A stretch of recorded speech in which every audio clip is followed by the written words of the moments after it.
tonight, we are doing Star Trek Reliant, which is a live play of a Star Trek Adventures tabletop RPG based in the Star Trek Online game world universe.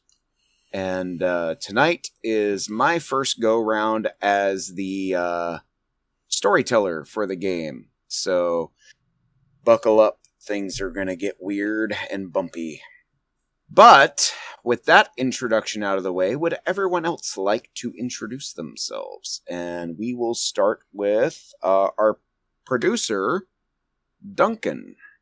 Hello, I'm Duncan Idaho, and I'm doing the exact same thing I did previously, but with a title I can put on my CV someday. Hooray. So I'm going to be your captain for tonight, as well as a few other voices. And it's a pleasure to be sitting in this chair and talking into this microphone as we do on Fridays. As would you like to be as our director? Apparently I'm the director now, which means that I basically tell things when things are working. They're working because of me. So I record, I'm the engineer aboard the ship. I'm the rules person. I was going to say rules lawyer, but I'm not really a lawyer, so I'm going to go there. And, just basically make sure this ship, proverbial and metaphorically and literally in terms of the game, is running smooth. Nick, would you like to introduce yourself? I am Dr. Eli O'Connor. I am as suave as the days are long. I'm as smart with medical stuff as... Well, I don't know how to describe that, so... That is perfect. That is perfect. Geraldine, would you like to introduce yourself? Hi, I play Kara Jinrani, the con officer. Things are going to get weird. I'm going to make this weird. Grumpy likey. JB, would you like to introduce yourself? Hello. I'm one they call JB. I'm also Pirate Scum Gaming. And for tonight, I am playing the ruthless pirate Chorog. Noskin pirate, all-around bad guy. This is the guy you don't want to meet in a dark alley because he'll rob you, kill you, and have his way with the corpse. Oh. Hey, didn't we talk about toning it down? I did. And it's toned down. That's funny. All right, Sad little Lieutenant Tardigrade picture here. Did I miss anybody? This is a family-friendly stream. Oh, you must be new here. Did I miss anybody? Con officer? Con? I already went. I was going to say. Okay. Just making sure, I wasn't sure on that one. So that's why I was being hesitant. Also, do you saw my note for audio level? No, I didn't. Okay, chat's been saying you're quiet again. I thought I'd... Oh, well, I know why. Well, actually, no, I don't. It should be... It should be exactly the same. They're saying it's some kind of filtering thing where it's sort of cutting out bits of phrases and stuff. Oh! It might be... Testing. Is it better now? So, I have switched over to a new computer from the last time we did this, and, yeah. Anyway, how about, I will tweak all that stuff while we go. It's still cutting words out? Alright, let me try something real quick. I think I might know what the problem. Let's In the meantime, something. This is all stuff that's going to get cut out from the actual podcast. Welcome to a live play. Or do we keep it in? God, do you really want this in? No. Let's see here. No. Welcome to a live play where we really are flying by the seat of our pants. Well, my pants is firmly on the chair and with me in them. oh, this might be the problem. Let's turn that down some and turn that up some. And how's it sound now? Is that a little better? Is this better? Does this sound good? Testing, testing, 1, 2, testing, testing. Actually, no, I think that made it worse. Okay. Chad Yeah. hasn't responded to you yet, so I don't know if they can hear you. Yeah. Alright, let's turn that up and that up. How about now? No? Alright, you know what? I'm just gonna turn that off. Because that seems to be part of the... No. Do less fancy things, more simple things. Yeah, well, the problem is, for some reason, when I switched over to this... Switch over to a different screen. Testing, testing. How's it sound now? Do we sound good now? Testing, testing. 1, 2, 1, 2. Do. So, Nord, because we're going to be switching again in just a second, just go ahead and switch to the main game screen rather than trying to figure out what's going on with this screen of your camera feed since we won't be using it. Oh, the problem is these audio settings are what are going to be carrying over to the other screens.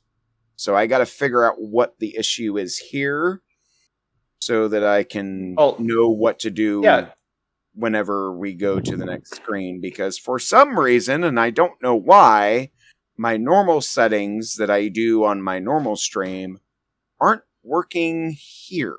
And they should be. So remember, troubleshooting basics. If you're really not sure what's going wrong, start over from the beginning. But let's just go ahead and move on to the next scene and test it there. Because we want to make sure it works in the main set. And we don't want anything to go wrong with the transfer process. So troubleshoot, just go to the next scene. Yep. Well, we're getting reports that it's sounding better anyway from the stream. So and I've already done that, and I'm ready to go. I'm just waiting for you guys to. All right, let us go to the scene. We've introduced everybody. I think we're good to go. Testing, testing. Are we good? Can you guys all hear me here? Does it sound the same as it did a moment ago? All right. We're good. Cool beans. Yeah. All right. So, camera zooms in on the Reliant. And it zooms in on a specific room. We have just left the Expanse from 2 weeks ago where we met the Blob. And it's late night. The main crew is dialing down. It's a couple days later. We are all settling in. You know, third shift has taken over the bridge, and the main crew is settling in for the night. Setsa is lying in bed, and she's tossing and turning. She's having a very difficult time getting to sleep. And she finally does manage to get to sleep. And at some point in the night, she has a dream. She wakes up, and she's in the middle of that field where the holodeck episode with Bryce and Waitley, the ride of the Rohirrim. She's in the middle of that field. She's not on horseback. She's on her feet. And there's no corpses. There's no orcs. There's no battle. It's just this bleak, desolate field. And she has this feeling of something is wrong. And she's looking around. She's trying to figure out what's going on. It feels very real. It feels very real. It doesn't feel like a dream. And in the distance, in the far distance, she can hear a voice calling out to her. But she can't quite make out what it's saying. And she's looking around, and she's trying to figure out what's going on. And she starts walking around, and again, she's in the middle of this field. Again, ride of the Rohirrim, just no horses, no battle, no orcs, no corpses, no nothing, just bleak and desolate. And in the distance, she sees a figure walking toward her, and that's where the voice is coming from. What does she do? I walk towards the figure a bit hesitantly. It's a black-robed figure. As she gets closer to it, she can start making out a few details. For lack of a better word, it looks like a ring wraith. It looks like a Nazgul. And that's where the voice is coming from. It's very deep and very dark and very throaty. And she still cannot make out exactly what it's saying. You continue making your way toward it? Setsa stops. The figure continues making its way toward her. She closes her eyes and thinks, trying to feel the situation. She feels nothing other than the presence of that dark figure. When she opens her eyes, it is right in front of her. It's Chaplain Whately underneath the hood. And when she sees that, she can finally hear what he has been saying this entire time. Resistance is futile. You will be assimilated. And she springs awake. She is lying in bed, sweating profusely from probably one of the worst nightmares she's ever had in her life. And now... And... Oh, go ahead. Go ahead. What's her reaction? Her reaction is to call out for Kara. As Kara yelps and rolls out of her bed, and because she's on the top bunk, she hits the floor. She quickly gets up and looks over at Setsa, though. What's wrong? What's wrong? You okay? I had a dream. It was really weird. Old Borgie. Okay, that's And that's not good. I think that's a really good point to end that scene. At that point, we roll credits. Actually, I was just thinking, when we switch scenes, can we just have like the Reliant, zoom in on the screen and then back out like the old Batman TV show? That would be awesome. That would be awesome. I need to work on that. That would be cool as hell. Speaking of this, Whately, can I get the audio for the intro, just so I can put it in? Yes, absolutely. I will send that to you later. I'll also poke Strogan now that we've got things settled down about redoing the intro. Yes, we definitely need to redo the intro and the outro. Yeah. So I'll be able to poke him about that. And no visual changes to the ship, correct? No, not yet. Well, and okay. We're a ways from that, but no visual changes to the ship. Gotcha. We haven't gotten to the refit yet. That's a couple episodes away. Shh, no spoilers. All the spoilers now. The worst kept secrets in Star Trek are all aboard the USS Reliant. There's stuff we're supposed to keep secret? Uh-oh. Setsu Jigoro is actually a penguin. Kara just looks on, tears in her eyes. You just destroyed her entire universe. All right. So, as we come back, we zoom in on Captain Graves, captain of the ship, Graves, sitting in his ready room at the beginning of the morning. And he is reviewing his, his duty roster, all the reports from the different divisions. And he gets a communique, Starfleet Command. He sighs, kind of adjusts his uniform, buttons it up. Because he's been wearing the new Odyssey style, but with the flap open like the Wrath of Khan uniform. Makes himself presentable and just says, okay, what is it going to be this time? Hopefully might be good. But it's command. We'll see. So and then he hits the button and it's like, grit.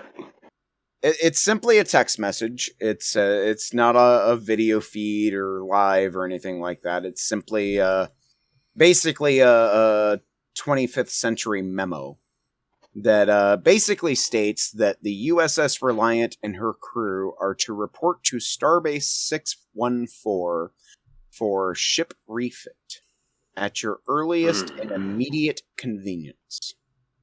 Okay. And that's it. Graves. That's the order that you have been given from Starfleet Command. So Graves kind of nods and like, okay, pretty simple, but who knows? Maybe they'll give us some kind of spinal lance and expect us to go back on the front lines. But yeah, never know. He taps his comm badge and says, "Graves to Dr. O'Connor." You get a response, Dr. O'Connor here. You got a minute to talk? Yeah, I could be up there whenever you need me. I'm just having my coffee. Okay. Yeah, bring it up here. We need to have a for little the chat. ship. This is early morning. This is literally at the beginning of everybody's shift. So Marcus replicates himself a tea. So and,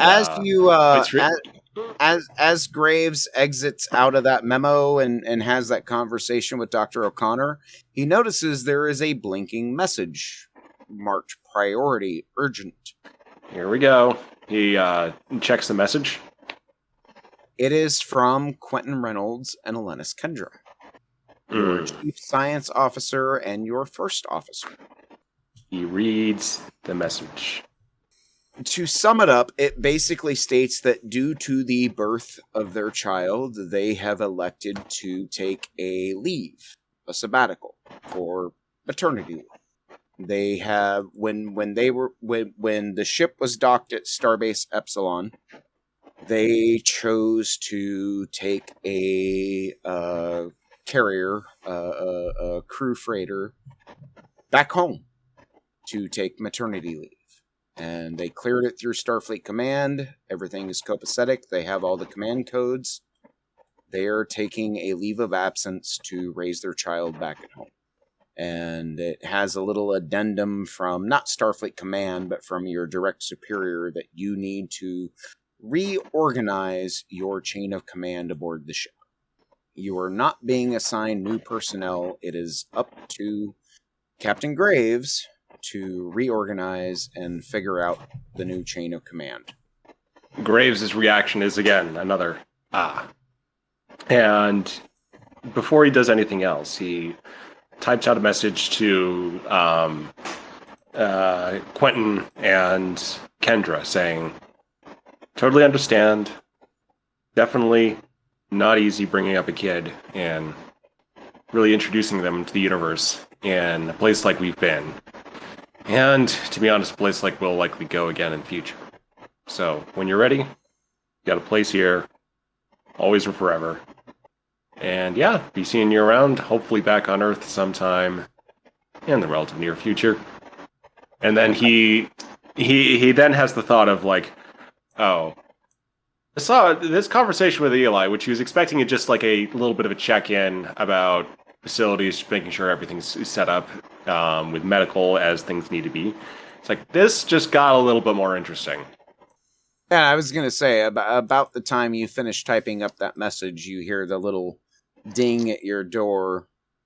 Somebody is there, and the computer tells you it's Dr. O'Connor. Come in. Eli enters. "Captain, it's been far too long. What, like a couple hours?" He sips his coffee.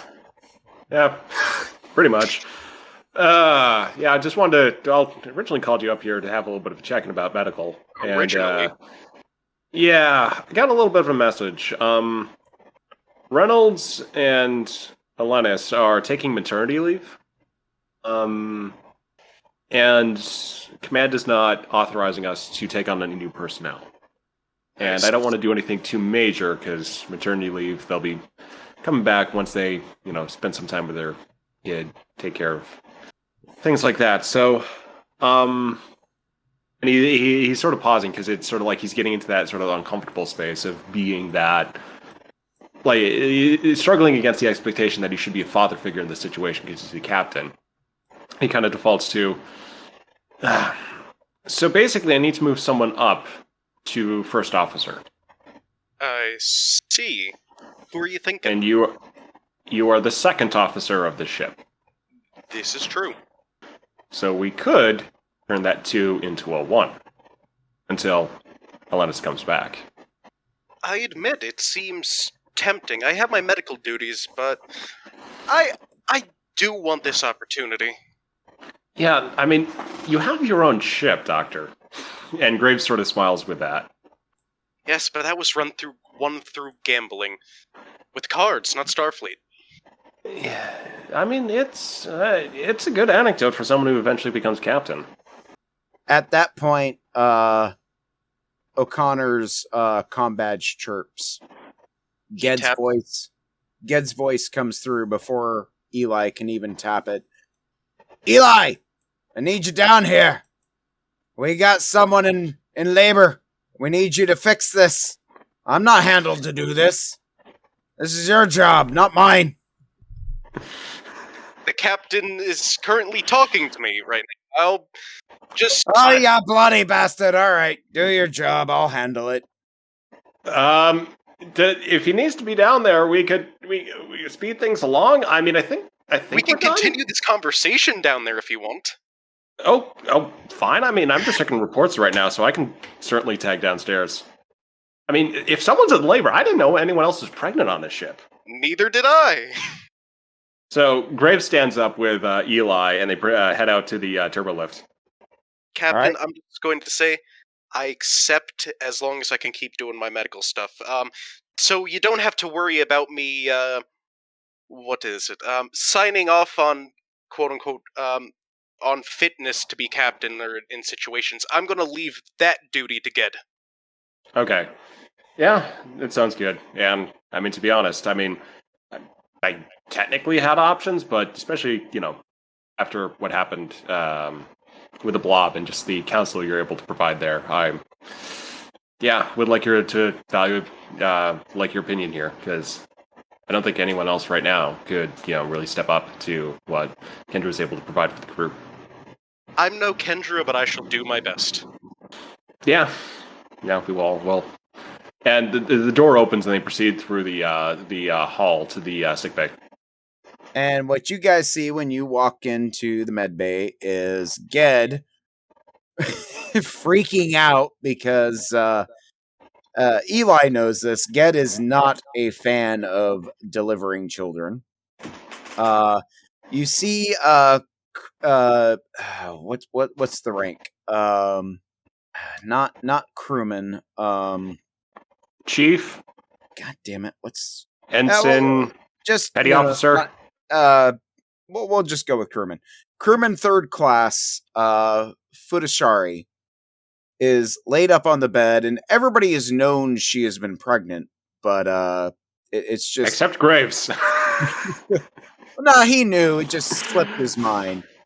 One of those things. It was like, with everything else that's been going on the Reliant, it slipped his mind. It's one of those things. It's like, even Captain Kirk would have forgotten this. Even Captain Picard would have forgotten this. Maybe not Cisco, but that's beside the point. And she's up on the med bed, and she's literally crowning, and Ged's freaking out because he absolutely despises having to do this kind of thing. And as soon as Eli walks through the door, he looks at him and says, "This is your job, not mine, damn it! What have you been doing? You were supposed to be on the clock 15 minutes ago." To need to speak to me. I'm the first officer now. He stops, blinks. Even Futashari kind of, like, she's in labor. She's literally giving birth. Even she blinks and looks over, and then the pain overwhelms her. She's just like, "Come on, somebody get this out of me!" Yep, that's what I'm here for, and Eli moves to help. Yep, Ged points at Eli and says, "Do your job, damn it!" I have 2 of them now. And not Eli. Ged sidles up next to Graves and says, "Are you sure about this?" Graves is kind of in complete shock because he forgot anyone else on the crew was pregnant, and he thought that Ged was basically like that this was going to be some kind of drinking ritual. Like, God dang it, get down here, because he's seen what's in the shelving underneath the biobeds. So he's kind of like, oh, this is actually a labor situation, and he wasn't just trying to pull Eli out of this meeting. So I'm feeling a lot more awkward right now. So he says to Ged, yeah, Command didn't give me too many options, and Kendra's going on maternity leave. So, call it thematic. Ged kind of blinks for a second. Like, he's very obviously taken aback by this news. But it's only for, like, a second. And then he says, well, do your damn job. I don't know why I keep trying to give Ged a Scottish accent. But, yeah, ignore that part. But Ged just, he has that brief moment of pause, looks at Graves and says, well, do your damn job. Get this shit off my sick bay. And we'll end that scene. Does anybody else have any other scenes that they want to do? Just a quick one. Engineering is starting its day just by having a group meeting, by going over, all the various maintenance tasks, the usual stuff, and just making sure everyone's... Engineering, as usual, is running beautifully. For those who don't know, the engineering crew on the Reliant is phenomenal. They are perfectly in sync. We actually have a bonus to the engineering crew on the Reliant due to a bunch of redunculous critical successes on previous rolls.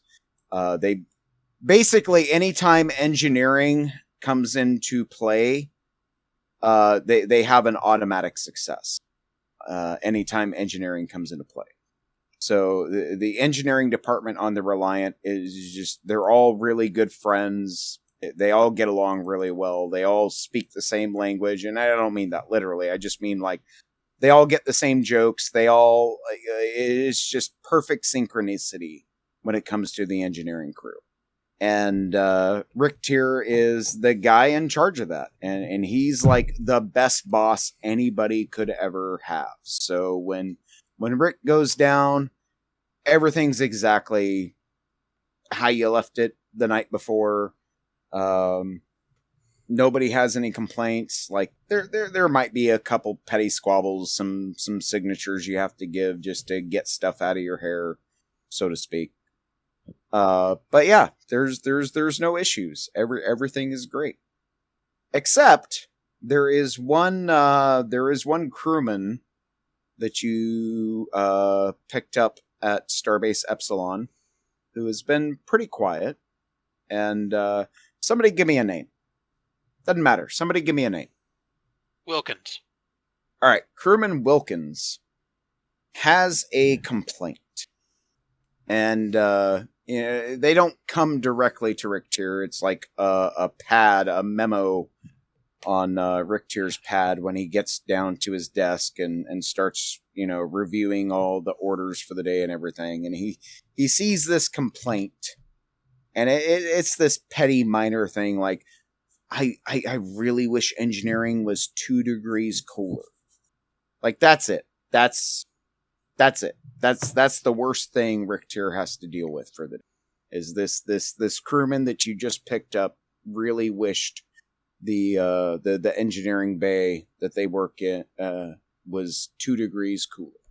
All right. Well, Rick Tier will get onto that. Just sort of get an idea of just have a brief talk to them and sort of lay out how the differences of people. That some things we just gotta deal with.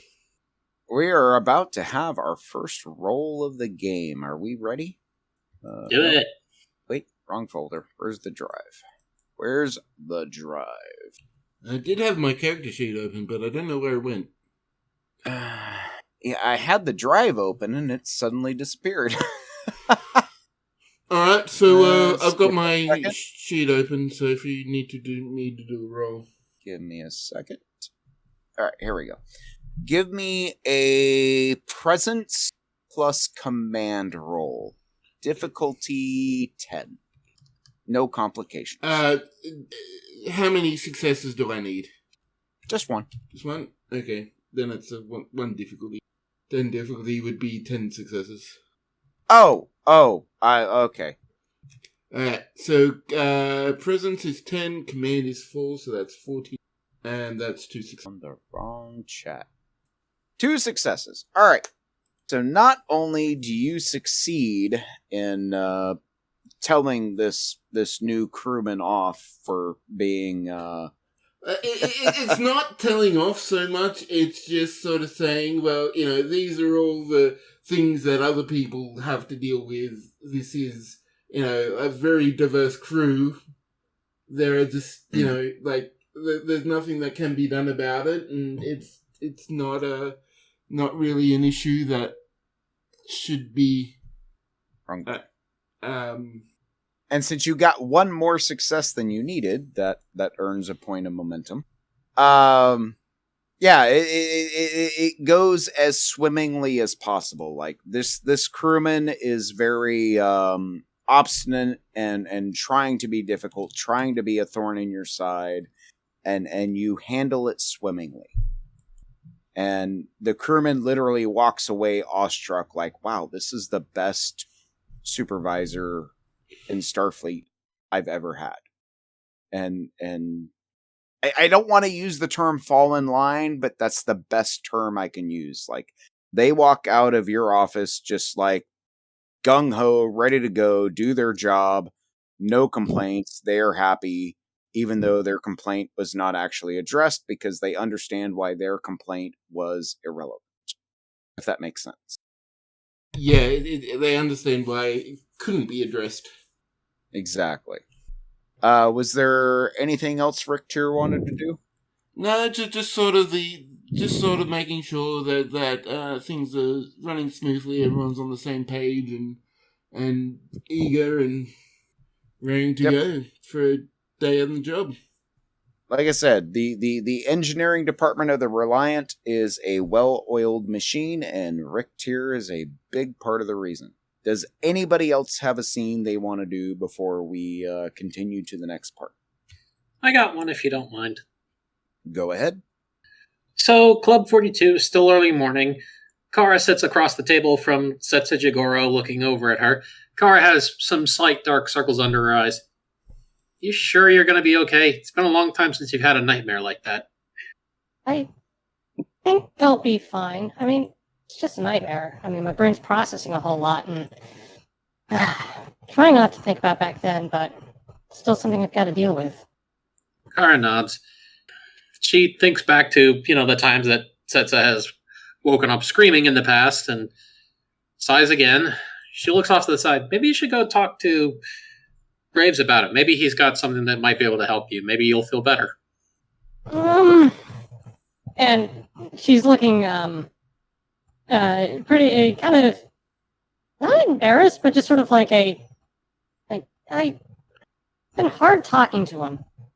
Hard talking to him? Given the things that have passed between you lately, I wouldn't suspect that. Like pressure, like I have to say the right thing and not screw up, and hard enough just, remembering my duty shift and getting there on time. Okay, well, I'll try to look up some resources for you, but I'm not good at this sort of thing. But I really do think that maybe if you took some time to go be with him, you'd probably feel better. Kara sighs. Well, time for me to be on the bridge. I'll see you later, Setsa. See ya. Kara, takes her tray and reclaims it and moves off to the bridge. And Setsa is there for another long moment and just has that, just kind of just sorting herself out, sort of slaps her cheeks, and then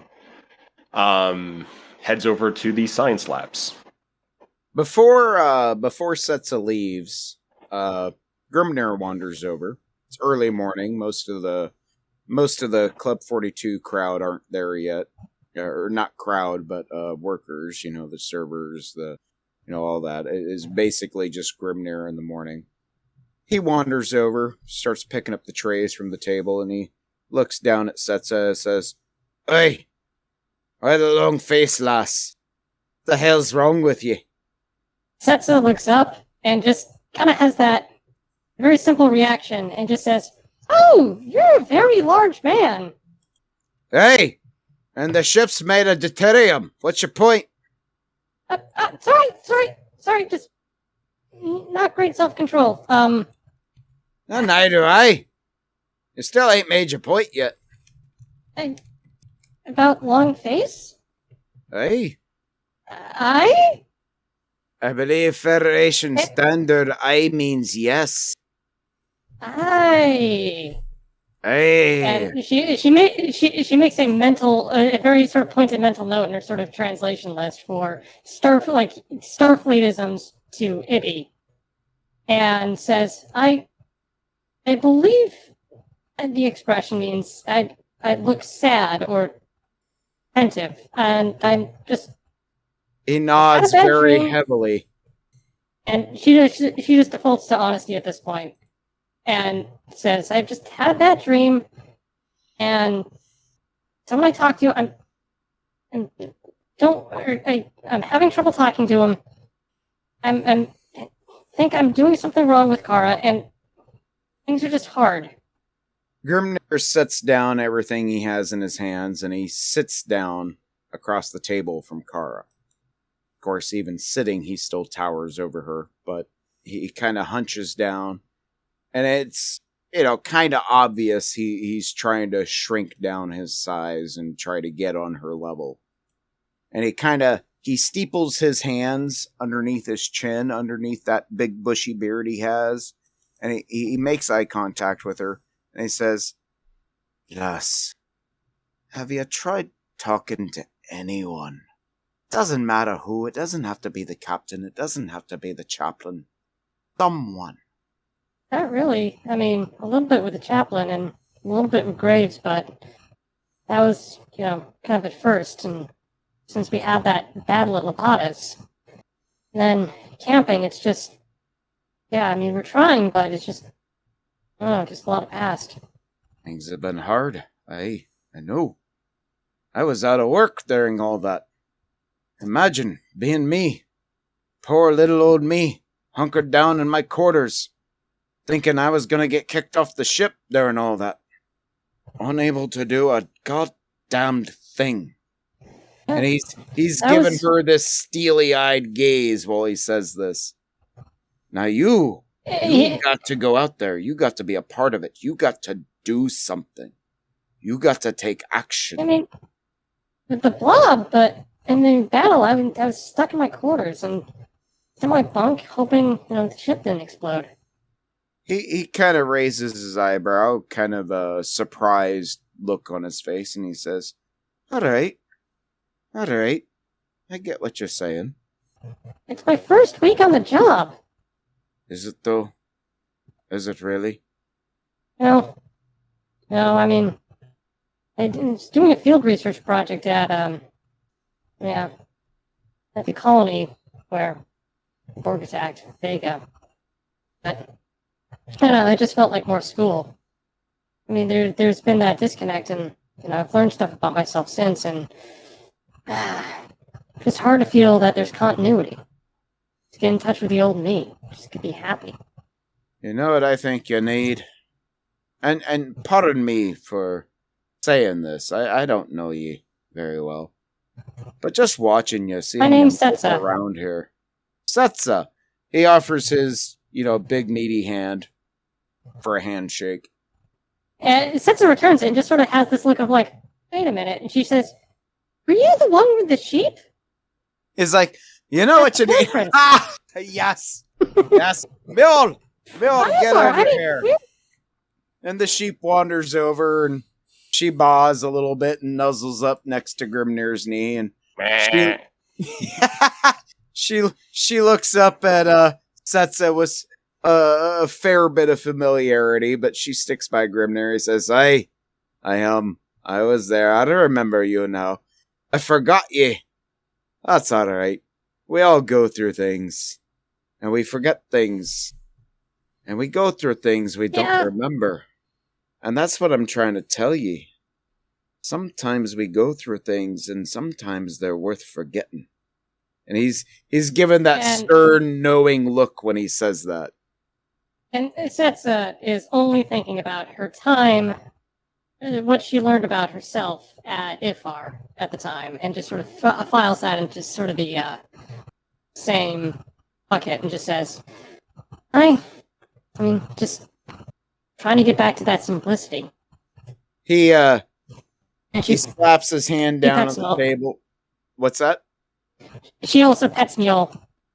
Oh, as soon as Setsa reaches down and starts to pet Mule immediately, nuzzles into her, and Grimnir chuckles and says, "She loves the head scritches. Right behind the ear, right there. Aye, yeah, right there. She loves that." And then he slaps his hand down on the table and he stands up. He says, "All right, I've got work to do, and I imagine so do you.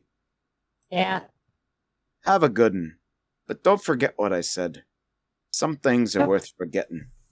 And he turns around and he starts walking back to the bar. He stops and says, "Mule, come on." And the sheep immediately starts waddling, after him. Bye-bye, Mule. Bye, Grunir. Hope you get later. All right. Does anybody else have any other scenes they want to do? And yes, I know Grimnir's accent is terrible, but that's intentional. Yeah, it's space. We can have any accent. How would anyone know his accent is terrible? Nobody has the same accent as him. Does anybody have any other scenes they want to do before we move on? I'm good. Are we good? All right, we good. So, I imagine that, because Graves never specifically said what he is doing in response to his orders. Oh, yeah, set a course for the Starbase. All right. So you guys have been on cruise. I believe the standard comfortable warp cruise velocity is warp 6.9. I believe was what was set. So you guys have been going at standard cruise velocity for probably about a day and a half. When all of a sudden, and let me, wrong button. The ship automatically goes to yellow alert. If I can find the damn button. Nope, not red alert, yellow alert. Ship automatically goes to yellow alert. And Chief Moon pipes up and says, "Captain." I don't know why I gave him an accent. He's not supposed to have an accent. He's been hanging around Grimnir too long. Apparently. Pipes up and says, "Captain, we've lost sensors and our shields have dropped." That's bad. Waitley, go ahead. Any signs of nearby vessels? Both Waitley and Moon report no signs of nearby vessels. Waitley, sitting in his seat, he's typing on his console. He says, "Sir, we seem to have entered an unmapped and unknown nebula." We couldn't detect it earlier? And Moon says, "Sir, I've been running scans ever since we've left Epsilon. No, this was not on our sensors." Any reports of ships being lost in this area? Negative, sir. Waitley checks his console, checks his computer. No, this area was considered a route. That's why we were going through here. All right. Put the priority on bringing the shields back online, or at least figuring out why those failed, and we need to move ourselves out of this nebula ASAP. After that, Rick. Captain, Kara sets a course to retrace their steps right the hell back out. Rick Tier, this comes down to you and your engineering department. Alrighty. Give me what would this roll be? This would be a insight and engineering roll. And I am going to spend a point of threat to make this a little more difficult. Let's see what I got in terms of values and talents that I might be able to use. This is just about getting the ship out of there. This is about getting your sensors and shields back online. Okay. Is this would this be a power thing, or would this be more of something else? Something else. Okay. That's why it's insight, not reason or control. Okay. So that is a 12. So it is. Right. Sorry, what's the difficulty? let's see, I spent a point of threat, so that increases the difficulty. So that puts your difficulty at, we'll say, 18. Or no, I have that backwards. Sorry. I'm still getting used to this system. Everything's backwards. I gotta think AD&D 2nd edition for. So how many successes do I need? And what is it? Greater chance of complication. All right. Complication. There's no increased chance of complication. However, the point of threat I'm spending it requires you to have 2 successes. The difficulty, and my roll is I got to get 12 or under, because that's set by my stats. All right. Can I use a momentum for an extra die? Yes. To the group. Momentum. So that's an automatic success. Yeah. Oh, I forgot the automatic success. Okay, but I'll still get the extra momentum. Or did you? Did you want an automatic success, or did you want an extra die? You rolled an extra die. Rolled an extra die. So engineering team. Well, engineering team automatically gives you a success. So we got 2. So we got 2 with that. So you spent a momentum, and you got a momentum. Actually, you got 2 points of momentum. If I can remember which button it is. There it is. So I only wrote, only one of those was a success, because it's 12, and I didn't you didn't put in... Oh, okay, never mind. So you lost your momentum. Okay. Alright, so you got 1 success. But, because of the engineering benefit, you got 2 successes, so you managed to get, odd or even? Let's go odd. Alright. You managed to get sensors back online, but not shields. So, the situation is you are in a previously unknown and unmapped nebula. It had been recorded maybe 2 days before, and it had been called the Aenigmous Nebula because it had not been there before. Nobody that was on the ship, we're going to call it the USS Tokyo, was aware of it. It was not on the star charts. It was not in any Federation database. They were following a standard, warp protocol. This is the standard route from the general direction you guys were coming from to Starbase 614. Many ships had been through this area over the years, and this was a standard point of entry towards Starbase 614. And about not even 2 days, we're going to say a day and a half, basically right around the time you guys got your orders to go to Starbase 614 is when this happened. However, the USS Tokyo has not responded. They got 1 message out before they lost contact with the subspace network, and that was where the name came from. Was they got this 1 message out? We're going to call it the Tokyo's science department gave it the name the Aenigmous Nebula because it shouldn't be there. It hadn't been there. It had never been there before.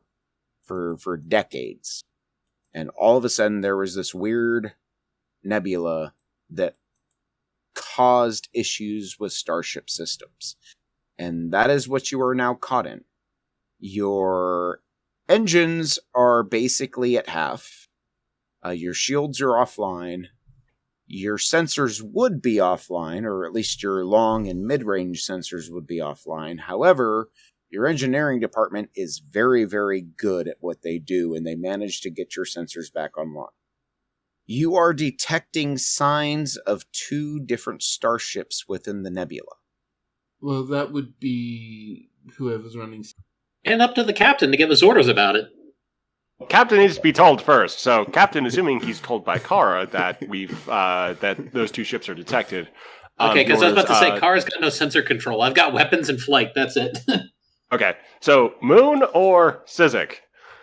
Probably Moon. Tells me. Okay, so Moon tells me about the two ships, and Graves asks, I take it that we don't have any IDs on those vessels? Negative. What class was the Tokyo? We're going to call it a refit Miranda. Not a Reliant, it's a refit Miranda. All right. Do we have any size data on those vessels? Too far away. All right. With the nebula, like the sensors are online, but there's still a lot of interference. All right. Well, either way, probably someone needs assistance over that way, so we can manage it. Let's go ahead and proceed ahead. Keep our phasers charged, though. Because without shields, we may need to react quickly if one of those vessels turns out to be hostile. On the way there, Kara already begins flying erratically in different directions and everything, and basically doing evasive maneuvers before even being told. All right, Kara, give me call it a daring con roll. Standard difficulty, no complications. Just give me a daring and con roll. Okay, that'll be 12. Let's see. 0 yeah, I saw that coming. Okay. So as you are attempting your evasive maneuvers, you lose your left thruster. Kara's Kara. She'll just keep going. She'll just zag even more crazily now because there's left. You're basically spinning in right circles unless you adjust, which Kara is a very good pilot, so she's able to adjust. Fuck it, we got inertial dampeners online. Spinny, spinny. All right. Hey, welcome back, Augie. I do wanna pause real quick. Everything went well, Augie? I hope. I do want to take this moment to make sure everything's good with Augie. Okay, good to hear. Very good to hear. All right, so Kara manages to maintain control of the ship, but things do not go very well when she tries her evasive maneuvers. And it's a bit of a struggle, but she manages to maintain control. And as I said, as she's doing the evasive maneuvers that she is attempting, exactly, Graves. Duncan just posted a gif of a cat sitting on a record player spinning in circles. And Kara manages to avoid that. Like I said, there were no complications, but there were no successes either. So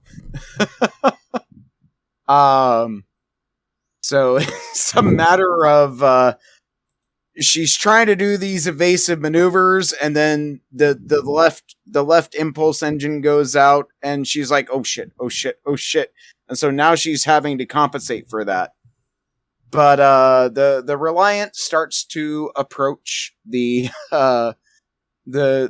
two ship sensors, or the two ship signs that were detected on the sensors. And as you get closer,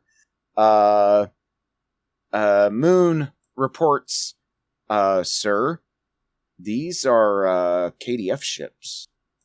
Oh, good. Interesting. What faction? Unknown, sir.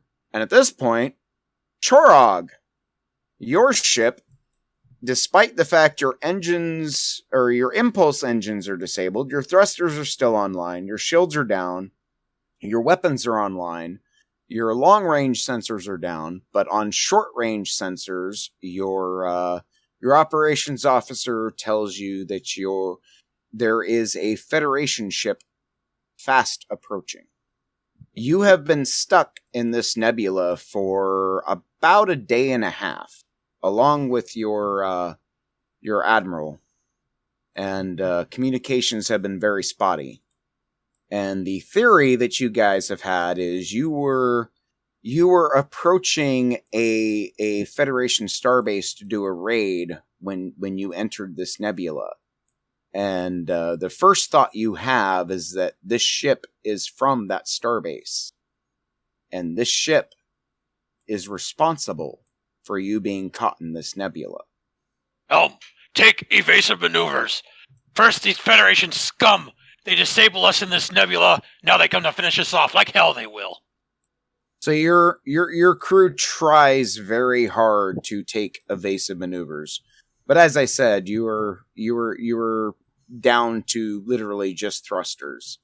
And your companionship does the same. And you manage to get a flanking position on the Reliant. And back to the Reliant, you guys see this, that these two ships have immediately jumped to action. And you guys have one impulse engine, whereas they apparently have none. So you have a little more speed, but you are outnumbered. Graves, what does the Reliant do in this situation? Kara, take evasive maneuvers, prepare to launch photon torpedoes, fire phasers, try to get a hail on those ships, and Waitley, if you can think of anything to mess about with them or get them to not attack us, that would be great. So I'm assuming we are now at red alert? We are now at red alert. Find the damn button. Nope, wrong button. There we go. Waitley does his, puts his hand to his head, and he focuses and he concentrates, and he starts to look angry. And he stops and he opens his eyes and he looks at you. He says, "Sir, this nebula, I can't read through it. I can't even read you." That's not good. And mind you, he literally just used a contraction, which Waitley almost never does. And Graves is having this realization that this is probably a really disorienting experience for the chaplain. So he says, all right, focus on trying to get them hailing frequency through. Anything to get their attention either. Something that we wouldn't do for necessarily launching a raid on them, but without compromising our position. Waitley gives, I have no idea kind of expression, but doesn't say anything. Graves is thinking, and as the ship is moving and sort of reacting to the situation. Any response to hails? Grog? What is the status of their communication? Can we hail them? Sir, we are being hailed, but the signal is choppy. I can attempt to put it on screen, but audio would be best. Do it. And your communications officer punches the button, and what do you say? What does Chorog say as soon as communications are online? Federation vessel, stand down and prepare to be boarded. First you disable us in this nebula, then you try to come kill us. Like hell you will. We're disabled too. Federation lies. Yeah, I was going to say, the limited sensors that Chorog's ship has, which, by the way, what's the name of Chorog's ship? IKS Bloodwind. Bloodwind. All right. So, according to the Bloodwind sensor, this Federation ship that has suddenly shown up has impulse engines, whereas you do not. Nor does the Black Bastion. Weapons officer, time to balance the engagement. Target engines and fire. And the Reliant on the staticky view screen that you manage to have in the static of the nebula that you're in, you see 2 torpedoes just barely miss the Reliant. Swing and a miss. What does the Reliant do in response? Reliant hails them again. Yeah, Reliant tries to hail them again. Chorog? You are being hailed by the Federation ship after you fired upon them and missed. Weapons officer, I said hit them, not miss them. As Chorog pulls his disruptor and vaporizes the officer on sight. You, engineer, take the station. You miss, same fate for you. Lethian jumps from a side console and takes the console, and you know what? this one I'm actually going to give a roll. Let me see, 2d20. I'm going to give this a chance of 12. See what we get. Oh! Snap! Okay. So, the Lethian fires. The torpedo shoots out. One is a wild swing and a miss. The other one starts to go directly toward the Reliant, and Graves and the Reliant sees this. There's this torpedo that actually manages to lock onto the Reliant. And then something happens. Ooh, I got an idea. Please let me go with this one real quick. Okay, go ahead. Kara turns the Reliant towards the Bloodwind and immediately engages impulse engines right towards them, banking off at the last moment. All right. So with the half impulse that you have access to, you manage to pull that off. Just barely. Like the torpedo misses your nacelle by like 6 meters. And as soon as it misses, it swings around and starts making its way back toward the Bloodwind. And the Lethian at the helm is like, shit, except he's saying it in Lethian. Kara's voice comes over the comms. Hey, you lost the torpedo. I got it back for you. And the Bloodwind just barely manages to miss getting hit by its own torpedo. So who reacts first? Graves comes on the mic and says, God damn it, you bastard. Don't you know what the ship is? The ship is scrap when I get done with it. USS Reliant.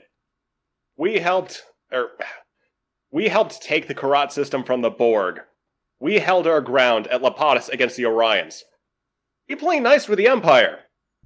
And if you want to take us on, sure, we'll go ahead and torpedo you. Turn you into slag like we did that war barge. Or you can stop, think, and say, hey, we're disabled by a giant nebula.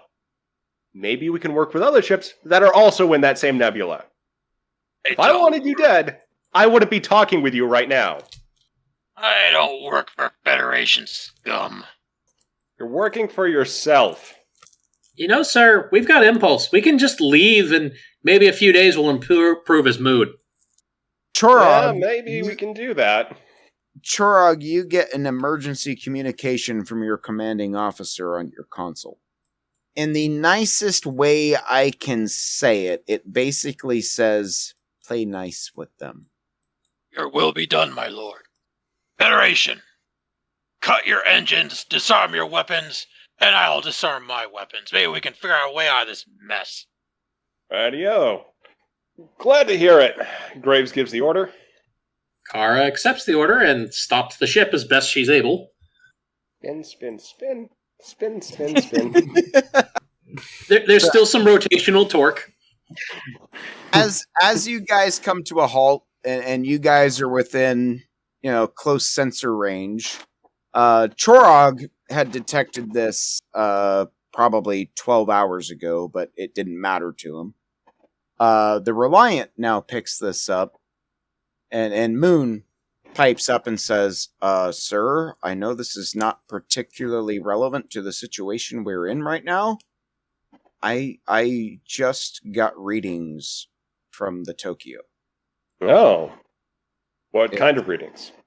It's about 12 kilometers off our starboard bow. All right. We need to make that a priority of rescuing that ship. If they're able to help as well, yeah, that's just another asset for getting us all out of here. Kara looks at the screen. Hey, Fangface, we gotta go save our friends real quick. You gonna be all right for a minute? Well, I couldn't come along too, but Federation scum, more Federation scum. It's gonna be kind of scummy. Oh, we're like a pond over here. Literally bathing in it. Marinating in that Federation scumness. Chorog? I think we lost some him. planets an aphrodisiac. I'm here. What's your response to that? Your funeral. Yeah, we all gotta have one someday. You come here, I can't guarantee your safety. Well, that's good. Well, Kara turns the ship towards the, Tokyo and proceeds on thrusters, deciding to save whatever impulse she has. Graves kind of has that feeling of, I've worked with Nausicaans before, kind of know Charog's type, but he's like, I'm liking this. I shouldn't be right now, but yeah, this is kind of fun. So unless unless Chorog does anything different, you guys get within close sensor range of the Tokyo. What's that, JB? Follow them. All right.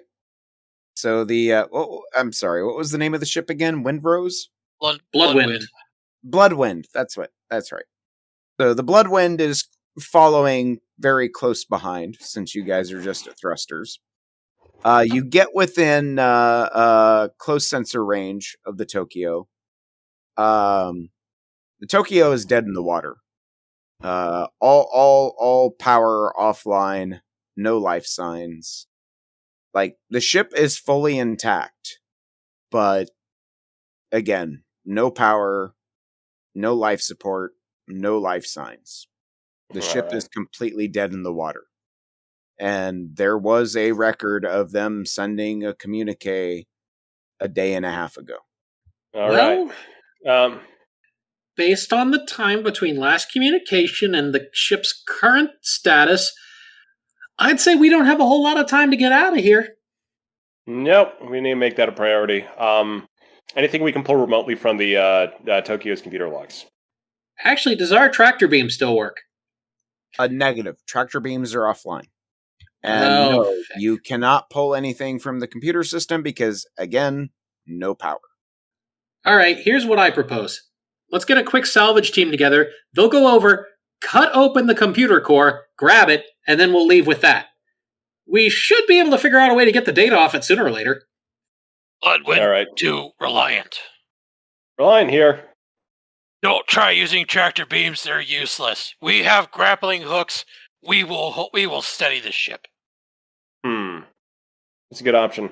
Yeah, we're going to send some people over there to try to pull out the computer core so we can get the data off of it, see what happened to that ship in its final moments, and be prepared for what's coming. Because right now our system seems stable, but something took out this ship. So we need to figure out what as soon as we can, and then get out of here as soon as we can. So also, we'll send our people over, but if there's any complications, we just need to tow that thing out and with us so we can keep working and get out of here at the same time. Also, Kara says, we have the slight problem of if we use Chorog's ship to tow it out, they're in worse shape than us, sir. We roughly know the direction of out, but none of us is going anywhere quickly. All right. Let's try to get it. Where you go, we go. Hey, you got grappling hooks. You can always just, hitch a ride as we head out on impulse. Oh, there you go. One long train of ships. Yeah, we'll see what we come to. But yeah, let's get a head start on finding out what's out here by trying to get that data. I take it, let's not risk transporters. Let's try to get a shuttlecraft over there. Okay, you want me to go gather up our resident computer expert? Yeah, I mean, it's going to be a tough mission for her, but yeah, she's the best qualified to try to make something out of that data core. Yeah, just make sure we got extra security for this one. Right on. Hey, Bryce, want to babysit? Is that your way of giving Bryce the con? No, that was her way of asking Bryce to come along with herself and Setsa on the shuttle. Ah, okay. Just... He said extra security. Bryce is about as secure as I think we can get. All right. All right. So Bryce, he's sitting in his station at the back of the bridge, or is it the forward of the bridge? I can't remember the layout of the bridge for the Reliant. Yeah, it'd so be behind the captain up front. Yeah, behind the captain's that main arch. Okay. So he nods and says, "As you wish." Okay, so that's Bryce, me, and Setsa. Anybody else you want to send? Maybe we could bring Rick Tier along just in case something goes horribly wrong. Yeah, also Eli as well, because, if the crew's been killed, we should have a look at to see how that happened. I'm betting it's just atmosphere got vented, but alright. Kara taps her badge and lets Rick Tier and Eli know that the captain has kindly requested that we all meet in the shuttle bay for an EVA. And mind you, when you do that, the communication is very staticky. There is definitely a lot of interference. Kara swears, goes over to a terminal, and sends it through the actual circuits of the ship. Which is also a little chuggy, but not as bad as going through the comm badge. Oh, that's not good. Kara hustles down to the shuttle bay. All right. Everybody on the away team is assembled in shuttle bay. Waitley is literally crippled in his chair on the bridge. Apparently something about this nebula is giving him a horrendous migraine. He is incapable of speech or rational thinking at this point. Graves, noticing that, tries to relay communication to sickbay for someone to come up here and take a look at Waitley. Ged sends a nurse up to retrieve him. We'll get to that scene in a minute. The away team assembles in the shuttle bay. You board the shuttle. Launch goes exactly as anticipated, although just as the shuttle systems are fluctuating and not working properly. Chorog, what do you do? Oh, get that shuttle. Lock on with grappler. Give me a control command roll. And I'm going to give you a +1. Okay, so how do I do that? All right, so you have the character sheet, right? Not in front of me. I'll get it. All right, you got it? Yep, I got it. All right, so what is Chorog's control plus command? 12. Oh, shit. All right. I just realized I'm looking at Chorog's character sheet. I didn't realize it. All right, so roll 2d20. Your target number is a 13 because I'm giving you a +1 to this roll due to the easiness of the particular situation. Do you remember how I showed you how to do the rolls? All right. Yeah, you just did it. Yep. And you got 2 successes. All right. So, as soon as the shuttle launches from the Reliant shudders as the Bloodwind's grappling hooks latch on to the Reliant. I thought Chorog was targeting the shuttle, he had said. Oh, did I mishear? I thought he said forget the shuttle. Fire. Oh, I might be wrong. I thought he said target the shuttle. No, I said target the shuttle. Oh, I misheard you. Okay, never mind. Retract that. As soon as the shuttle launches, you see... Yeah, I totally misheard that. My bad. You see the grappling hooks from the Bloodwind launch out and grab the shuttle. And start pulling it in. Graves orders, Moon, target the grappler with a phaser and fire. All right. I don't know that we have a character sheet for Moon, so I'm going to wing this. 2d20. I'll just fill the silence by telling you that there's a lot of Ibby cursing over a very staticky open channel. Unkind things are said about Chorog's lineage and mother. Wait. Federation! Shoot all you want. Those are neutronium cables. You'll never break them. I'm aiming for your damn ship, you idiot. As in, where the grappler ports are coming from. Neutronium plated. You think I'm stupid? No, that's not how this game works. Oh shit, son! Moon got 2 successes. So, Moon... Whoo! I did not expect that to happen. Moon fires. He's also, this is Moon's job.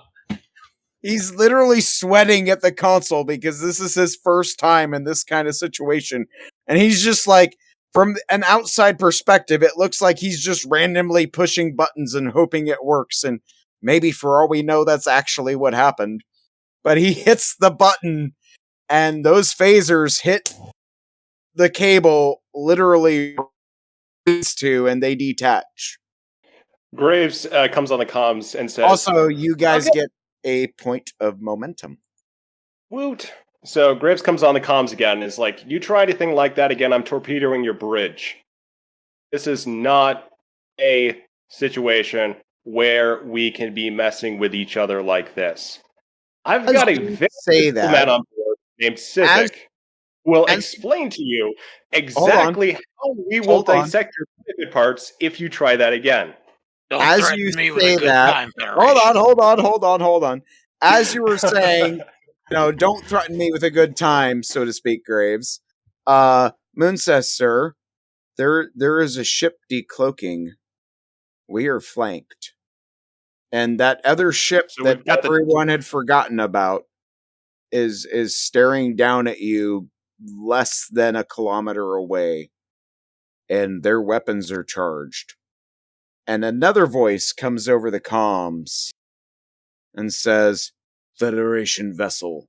This is not a Nausicaan voice. This is not a Klingon voice. Is anybody skilled in linguistics or any kind of Romulan heritage on the Reliant? Well, we do. Janek would have to be on the bridge. Unfortunately, Janek is not on the bridge. So I think that's it. Okay. So nobody recognizes the voice coming over comms, but it's definitely not what anybody was expecting. And it says, Federation vessel, you are hereby ordered to cease and desist, retrieve your shuttle, and leave now. We are performing salvage efforts on behalf of all of us to try to figure out what destroyed this vessel so we can prevent that from happening to us. Your lackey interfered with that. Care. And the weapons start to charge up and they fire a warning shot. I do not fire warning shots, Federation. Consider this your lucky day. All right, let's bring the shuttle back. Then let's leave you here. We've got impulse, you don't. Kara hustles the shuttle back. There's still cursing on the line. So you manage to retrieve the shuttle with the with the Nausicaan grappling hooks hanging off the side of it. This was my favorite shuttle. It has the blast shield. I'll be coming for those.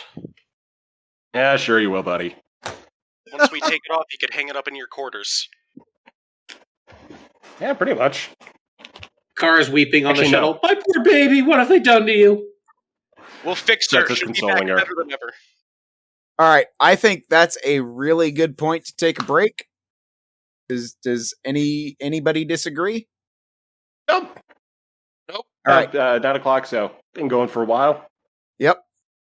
We're gonna take a quick, call it a 10-minute break, and we will continue after that. Back to the bridge. All right. When we left off, the Reliant had sent a shuttle to investigate the wreckage of the USS Tokyo, and en route, the Nausicaan pirate ship, Bloodwind? Yes, Bloodwind. Fired off some grappling hooks to capture it, and Chief of Operations Moon managed to get a hell of a success and cut those grappling hooks off, and they managed to retrieve the shuttle and their what was it, 3 or 4 crewmates? 5 crewmates? 5, yes, if you count NPCs, yeah, 5. Back into the shuttle bay, and they're basically negotiating a standstill, a truce, while they are being flanked by 2 different pirate ships. So let's go to Hassel and Chorog. We'll start there. So that is the situation you guys are in. Is you guys have the Reliant flanked, and have basically told them to F off. What is the discussion between Hassel and Chorog right now? Mind you, they are on different ships. Tactical. You put a hit out on Madram, you put a hit on him right now. I want that Frankie's lobes for earmuffs. Well, you never would have actually had to known that problem had you not been thinking with your ass. I told you not to attack them in the first place. My apologies, my liege. My Indeed, bloodlust. I was able to get the cloak working, but not much else is doing it at this point. We don't have impulse engines. So basically you shot at our tugboat. I can salvage this Federation captain. He thinks like a Nausicaan. I can deal with him. We've got to use kid gloves with the Federation. You know how they are. All too well, my liege. I don't want my name running through their computers any more than they have to be. Understood. Helmsman, hail the Federation. The Lethian that took control of operations simply nods, says, "Yes, sir," and he punches the button. On comms. Back to the Reliant. You guys are getting hailed by the Bloodwind. Is Kara back on the bridge by now, or is she still on the way? Yeah, by now everybody's back at their stations. It's been a few moments. Everybody's managed to get on the turbo lift and get back to where they're supposed to be. Kara notes the, beeping coming from the comm station, looks back at the captain. I say fuck him. Captain Graves. You're muted if you're trying to speak. Oh, god dang it! I laughed, and Graves says to Kara's outburst, that was earned, and says, I want to give this one more shot. You're the boss. And he opens the comms, but sort of like his body language is just really annoyed. And he's sitting on the bridge, kind of legs crossed, arms folded, and it's like, well? I like you, Federation. You think like a Nausicaan. You've earned my respect. For now. That was fat. Kara mutters under her breath, if this is him liking us, I'd hate to see what he did if he hated us. I heard that. Yeah, good for you, Fangface. Easy. So, alright. You guys don't want us boarding the Tokyo. We should get out of here as soon as possible. So, you guys don't have impulse engines right now. Or, we do. We want to use your remaining cables and try to tow you out of here. That is acceptable. Alright. Let's go ahead and do that. For your superior on that other vessel, I'll let him know what we're doing. And, yeah, trying to get out of this together. You can do that. Run my name through your database. You know I can do that. So let's go ahead and get out of here. The less my name and the less my superior's name is in your databases, the better. A little word of advisement. If I wasn't who I was and capable of thinking how I was thinking, my response to that would be to run your name through the database. So I won't do that. Just as a little bit of a freebie. Yeah, just if you don't want us registering your name, just don't mention it. All right. Reliant out. Tactical officer. So, once the channel is closed, Kara looks back over her shoulder. You're in command, sir, but are you sure? We're not getting the Tokyo out of here. We're saving people we're technically at war with and who have repeatedly fired upon and threatened us. I don't see what gain we have here. Well, let's put it this way. If something comes something else is out here, I'd rather have those two ships as something we can throw and run away. They don't want us on the Tokyo for a reason, sir. I'm starting to think they might be the whole reason behind this. Maybe they got hoisted by their own petard. Nebula like this, I mean, those two ships really don't have the power for that. I'm a little concerned that this is something else. So, I mean, we had the Polywater incident. We know that there's some weird stuff out this way. So, well, your will be done. Yeah, we can get when we have more support. We can go and come back for the Tokyo, but for now, we should just try to get out of here. and keep is what resources we have available. And right now, those 2 ships are our only other resources. And literally, as soon as you say that, Moon chimes up. Just lost our last impulse engine. We are down to thrusters. All right, let's get out of here as soon as possible. Eli speaks up from the first officer's chair. Ditto. Kara plots the shortest route out and goes full thruster. Which, in this moment, it's more like 3/4 thrusters. But all right. So, Chorog and Hassel, what are you guys doing? The Reliant is making as quick an exit out of the nebula as they can. In the last direction they were headed when they entered, towards Starbase 614. Which was your guys' target until you got caught in the nebula as well. So we must have gotten most of the way through it if that's the shortest way out. Well, are you going for the shortest way out, or are you going... We're losing power. I'm going for the shortest way out. I'm trying to get out of the nebula. Okay. Direction unimportant. Gotcha, okay. Which is basically going back the way you came at this point. Yep. If you can find it. Kara. Oh, I know. Okay, I know what Nord's searching for. Let's basically just say, by the time we came to a stop, we were more than halfway through the nebula. So we are more towards Starbase 61, or the Starbase, than the opposite side. The problem is, at this point, if you're wanting to deviate off the original course you had, you're going to have to re-roll your navigation.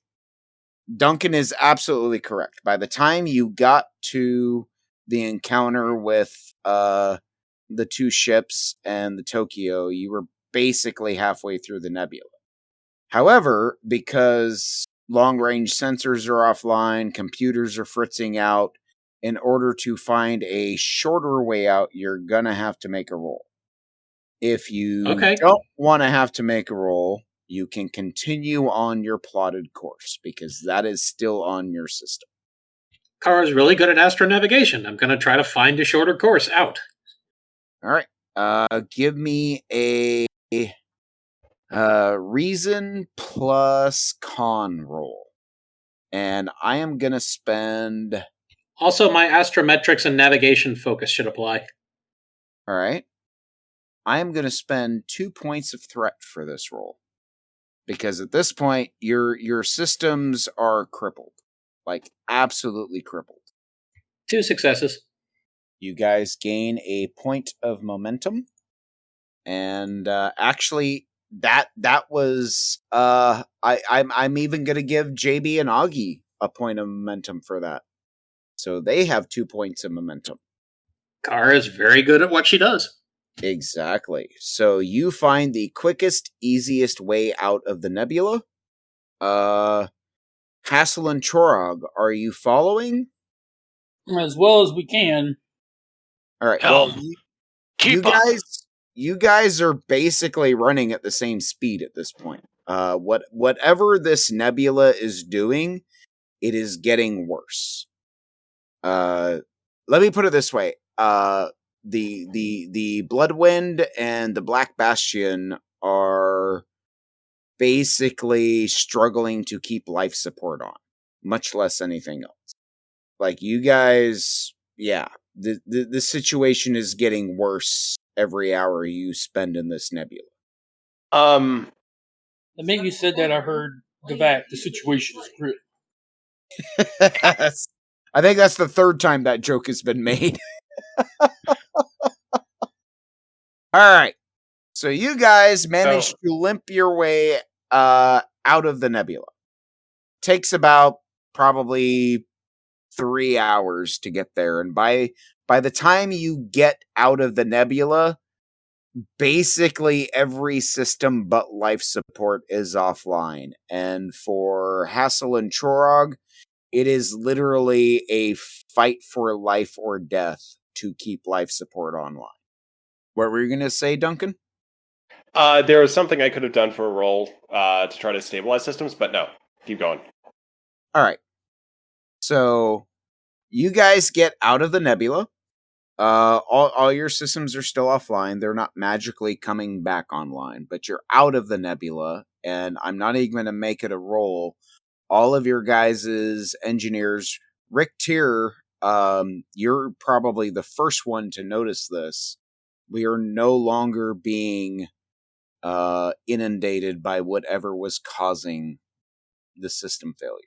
Whatever was causing it is gone as soon as you leave the nebula. So I'll report that back up to the chain of command.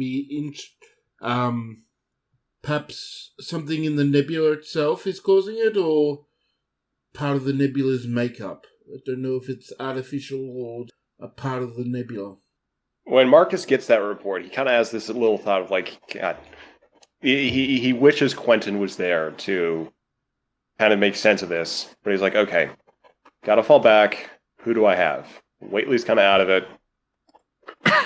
All right. So he puts a call down to the science lab, and which startles sets up, and then he's all business and gives her the order to process the data whatever data they can collect on the nebula, and just try to find some kind of answer for what's happening. All right. In the meantime, he says, "What's the status report on the two KDF vessels?" Who are you asking, Moon or Rick Tier? Probably Moon. Moon reports that both of the vessels are at least as crippled as we are, sir, if not more so. All right. So our systems aren't coming back online right away, but the interference is gone, so we're probably stabilized at the very least. Can we get a emergency? Sorry. Let's try to drop an emergency beacon if we can, and then let the other vessels know what we're doing. We don't want to make this seem like we're just calling for backup. We're basically just putting a general warning buoy. Okay. How do Hassel and Chorog respond to that?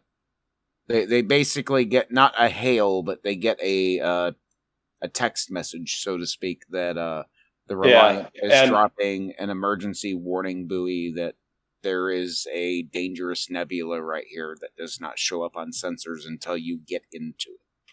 So, and its phrase is basically, "This is what I intend doing," but it's not like a command like we're doing this irrespective of what they would see as in their self-interest at that moment. Well, if we could learn to circumvent the actual effects of the nebula, them putting a warning buoy telling Federation ships to stay away would actually be a good boon for the pirates. I concur, my lord. Eli. So, go for it, Eli. Eli speaks up from behind Graves. Captain, may I make a recommendation? What you got? We went through that nebula. I'm wondering if something is, if we've collected any of it, in the buzzard ram scoops, the buzzard collector, whatever you want to call it, ram scoop. See if there's anything we could analyze, see if this is the nature of the nebula. All right. Let's go ahead and put the call down to Rick, see if the team can collect anything from there, but we do also want to be careful because we don't know how this might interact with organic life. Well, I can tell you for a fact that based on how it's affecting Oakley, it doesn't do a good job on inorganic life. Poor little guy. Yeah, that's you. Whitley's out of it as well. How's your arm doing, Kara? I don't know. How is my arm doing, DM? It seems to be doing relatively okay. You haven't noticed a difference. However, once everyone, and this goes for everyone, once you guys have gotten out of the nebula and you're getting used to not having to deal with that stress, you're noticing you're all having difficulty breathing. It's not hard, but like you guys have a smoker's cough. I am immediately going to scan myself. Kara actually doubles over coughing because she actually has weak lungs and has trouble with allergens and everything. So she actually, instead of actually just coughing, she doubles over and coughs uncontrollably for a minute. I need you, in that case, give me a fitness, let's see. give me a fitness command roll. No threat, no extra difficulty. Just give me a fitness command roll. No successes, no complications. All right. So you guys have been out of the nebula and started making your way toward the starbase for maybe 20, 30 minutes. You're piloting the ship, and again, you're not at warp. You have no impulse. You're at thrusters, and you're quite a ways away from the starbase at this point. You pass out at your station. Thump. Okay, instead of scanning myself, it's time to scan Kara. I'm gonna rush over. What is my role? Graves has a... Go ahead. Graves also has a thought, and he orders Moon, drop the warning buoy and repolarize the hull, if we can. He immediately starts going to that. The deflector is now triggered to send a deflective shield along the hull. However, that does not change the fact that Kara Junrani is unconscious at her station. So having Rick T getting the message from the captain about the Bussard collapse, Rick is gonna lead a team to try and access whatever filters they've got down there. So, Rick Tier, I need you to give me a reason plus engineering roll. You get an automatic success from working with the crew of the Reliant, the engineering crew of the Reliant. I am also going to spend 4 threat on this roll, which I believe puts me at 10. 10, I believe. So what's the difficulty going to be? Alright, so the threat I'm spending is to take away successes. So Can difficulty you do that? is whatever... correct me if I'm wrong, Baz. Is that not a thing you can do with threat? Is take away successes? Or am I misremembering? I think you're misremembering. Okay. Threat can... you can boost the difficulty with threat. I think it's 2 threat per... okay. thing, or it's increase the complication range, or you could just create a complication with 2 threats. So you could just make things. Complications are very sort of fluid in that they can basically be. In which case, I am going to increase the difficulty. So what's your reason plus engineering? 16. 16, and then you get an automatic success. So what did I say? I spent 4 threat, so that increases the difficulty by 2, so that lowers your roll to 14. The difficulty would change the number of successes required to complete it. So spending that would increase the number of successes required to 3. You don't change the target number of the roll. Okay. All right, I misunderstood that. I apologize. Hey, we're all still learning the system, except for Baz. Baz's job is to tell us when we get it wrong. Anyway, so I don't think any of my focuses would apply here. Can I use the I'm not alone value to get a... Well, you're not alone, so yeah, I would definitely say you get one of the reasons I love Reliant is we don't really give that much of a shit about the rules. It's more about the narrative and the story. So yeah, I will say you get I don't know. What do you guys think? An extra roll or an extra die or an extra? So there's very much for how that would work. Yeah, so that would allow him to. I think it's for using that. He'd be able to spend his point of determination. And then I think it would also increase his critical range. Yeah, so okay. So I mean, not quite right. So the using the determination this way before the roll, I'm automatically getting 2 crit successes. So actually no, don't. So using my determination, I will have I still have to roll my 2 dice, but on top of whatever I roll, I get 2. It's like rolling a natural 1 on the 3rd dice. Is Okay. how the thing rolls it. I can also use it after I've rolled to re-roll any number of dice. Actually, I think that's what I'll do. I'll keep it for later. Just do 2 dice. Okay.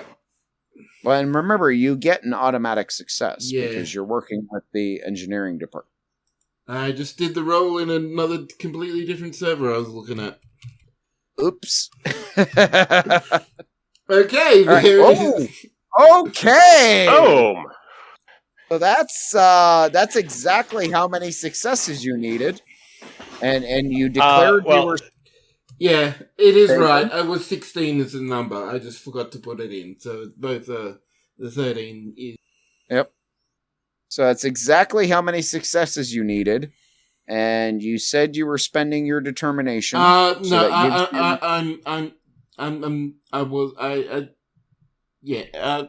Don't worry about it. Don't worry about the determination. I was going to spend it to. I changed my mind to reroll if needed. Okay, so you got all right. So you're not spending your determination because you got exactly what you wanted. All right, you got the successes you needed. It takes you a while. I'm going to say it takes you about an hour. So you guys are maybe a quarter of the way there by the time you come to the answer. Is Kara still turning blue on the bridge?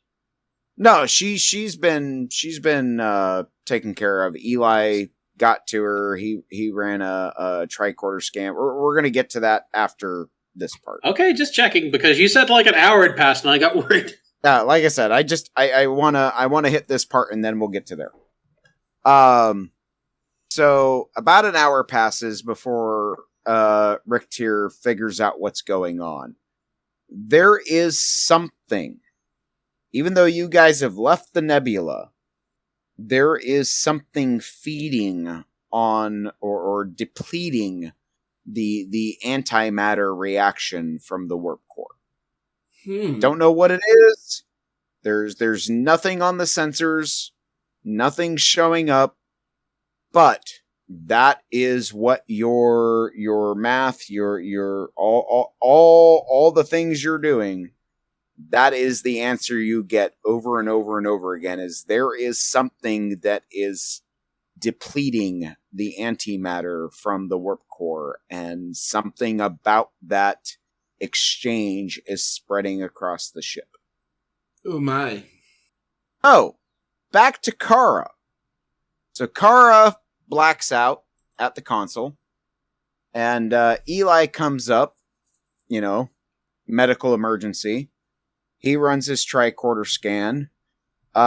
Give me a reason medical roll. All right. I'm not going to spend I'm not going to spend threat. Just give me a basic reason medical roll. Oh, that was close. Almost looked at Checker's stats for that. Ooh, that would have been bad. Under no circumstances is Checkers ever allowed to give Kara Evan's first aid. I'll remember that. I will wrap your wounds with a tortilla as Checkers. No! And no discount Dan anything. And I'm gonna be using a I'm sure, like, many of my focuses apply. Emergency medicine, advanced medical, trauma. Oh, yeah. Yeah, just for sake of story, I'm going to say you get an automatic success. Woo! Okay, so you guys, and I forgot this from, well, actually, no, not the last roll, because you got exactly how many successes you needed the last roll. This one, you get 2 points of momentum, because you only needed 1 success on this roll, and you got 2 extras. Yeah, you don't know exactly what it is, but something has affected her lymph nodes. Like, according to your scans, she is basically suffering from the symptoms of lung cancer, even though she doesn't have it. Somebody's going down to see Ged. Come on. Crap. Transporters aren't an option, aren't they? they're not an option. Let's tell Git to bring a stretcher up here. Guys, get her off the bridge. Get her down to sick bay. She's down in the bed. No idea exactly what the problem is. You just know what the symptoms are, and they're not good. Out of context. God damn it, Carolyn. All right. So, real quick to Hassel and Chorog, you guys are suffering similar issues, though not quite as bad. You guys are limping along behind the Reliant. You guys have come to your little truce, trying to make your way to the starbase you guys were originally planning on assaulting and raiding. So what is going on over on your guys' end as far as what you guys are doing and saying? We are go ahead. Right now, I think we'd probably be attempting to get our systems back up and running as quickly as possible, because I don't like the idea of being a wanted pirate and hanging out at a starbase. All right. I'm currently down engineering with a freaking cow prod, poking at the Lethians and Noskins to try to get our power back up. Give me an insight engineering roll. And I'm going to spend, let's see, where am I at? 10 threat? I'm going to spend 2 to make you require an extra success. Okay, so I'm new to this game, so... Alright, so go to game time chat in the Discord. Type exclamation 2D20 space whatever the number is. What is your insight plus engineering on your character sheet? Because I don't know what the stats are on the character sheet that Duncan made for you guys. Insight is 8. So 8 and then space for what? Engineering? Well, no. What? You have to add them together. So your insight is 8. What is your engineering skill or discipline? Sorry, not real high. It's 2. All right, so 8 plus 2 is 10. So your target number is 10. So you succeed on a 10 or less. Okay, so that's the exact opposite of D20, where everything it's higher, it's a success. Yeah, like I said, this is basically AD&D 2nd edition. You want to roll low, not high. Now, mind you, you have, I believe, 2 points of momentum between you. Let's see what you got. That's definitely a hassle roll. Okay, you now have 5 points, or no, because I spent 2 points of momentum. I spent 2 points of threat, so you had to get an extra success. So you got 1 point of momentum. So you now have 3 momentum as opposed to 2. So you succeed. You manage to get your impulse engines back online. You don't know exactly what the issue is, but you disciplined your crew. You cracked your whip enough. You got your impulse engines online, whereas the Reliant does not yet. I presume we're working on that. Rick Tier was focused on trying to figure out what, like, this is all going on at the same time. And it took Rick Tier quite a while to figure out exactly what was going on. Well, I think it is one of those cases where we're trying to find out what the problem is, whereas the pirate ships are not trying to figure out what the problem is. They're just trying to brute force fix it. Basically, yeah, exactly. I too am down in my engineering department, taking a more hands-on approach because I've just killed my chief engineer. Okay, I was going to say, did you get around to killing the guy at Ops too? Because you told him to take over, and if he missed, he was going to get disintegrated. And not only did he miss, he almost hit you with a torpedo. I got plans.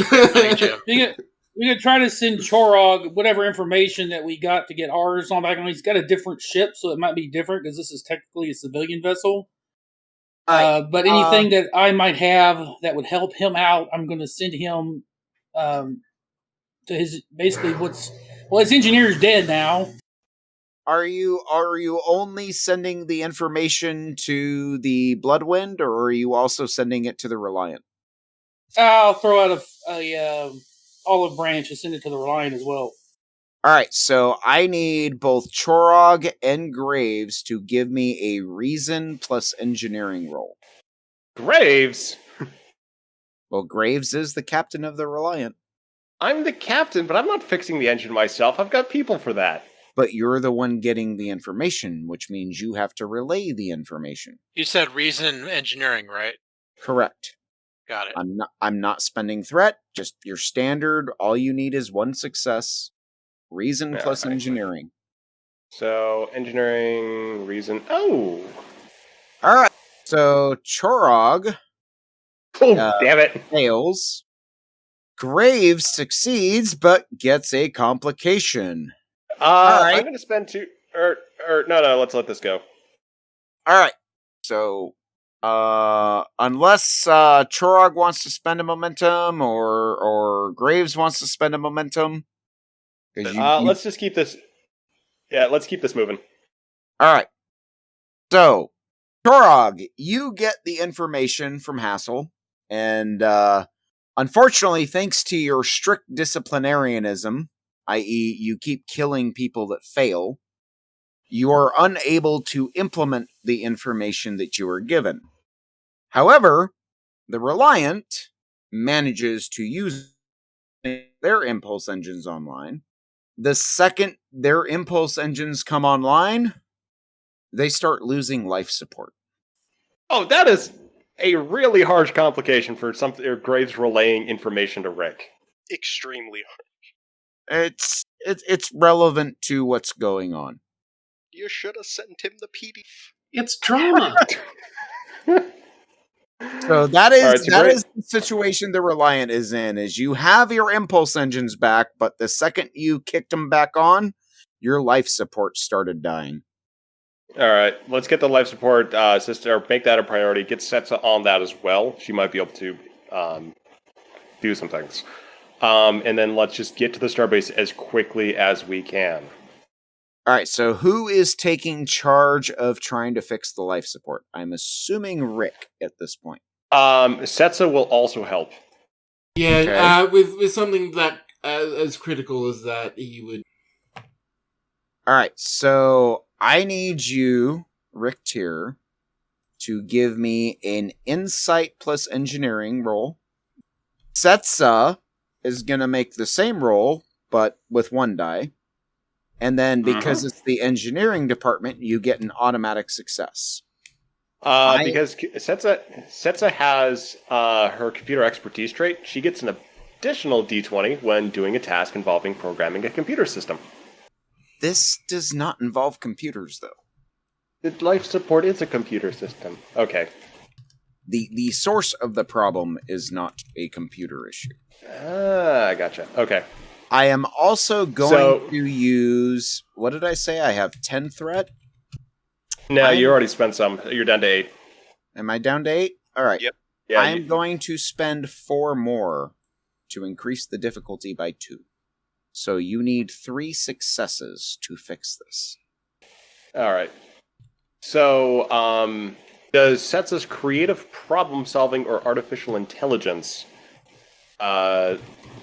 creative problem-solving would actually apply to this? Because this is very out of the norm. This is a very unusual situation.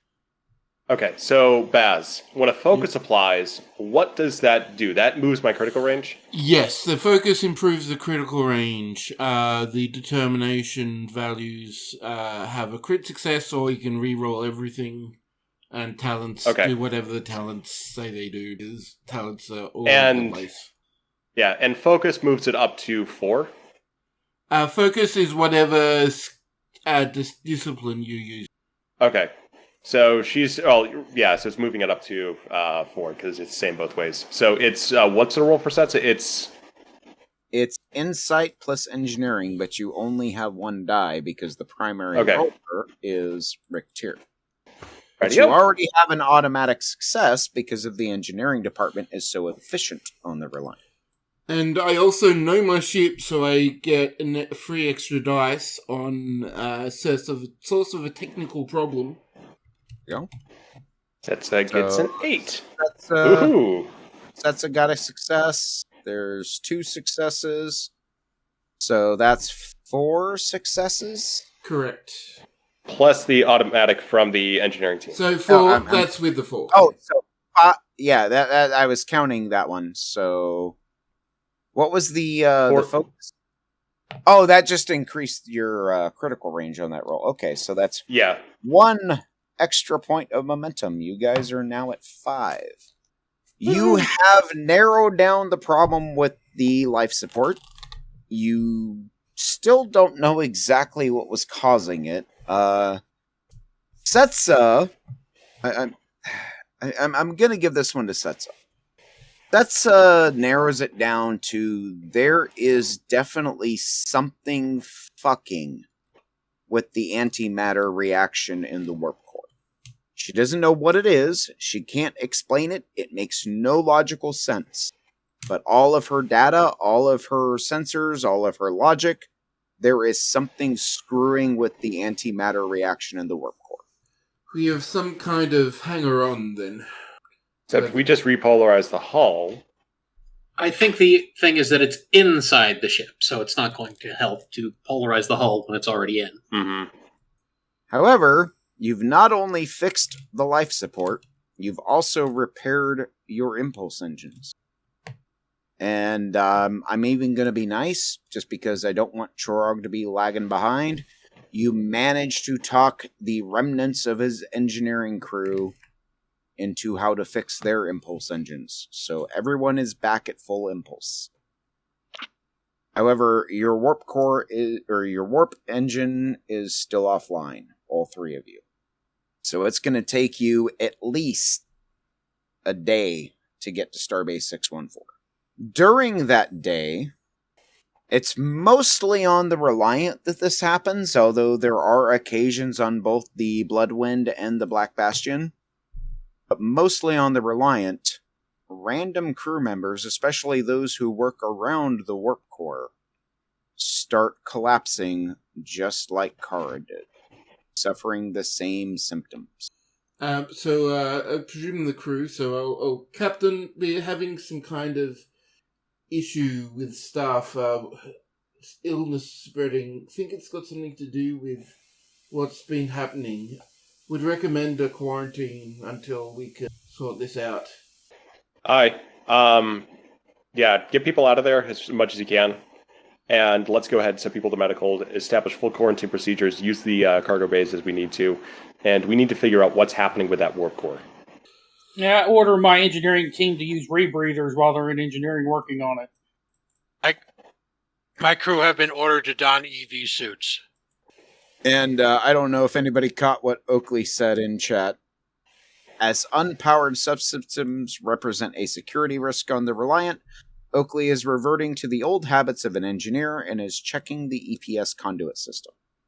All right, so I'll abbreviate.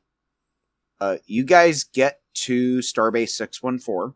Like I said, at full impulse, or as full impulse as you guys can get to. It takes a little less than a day.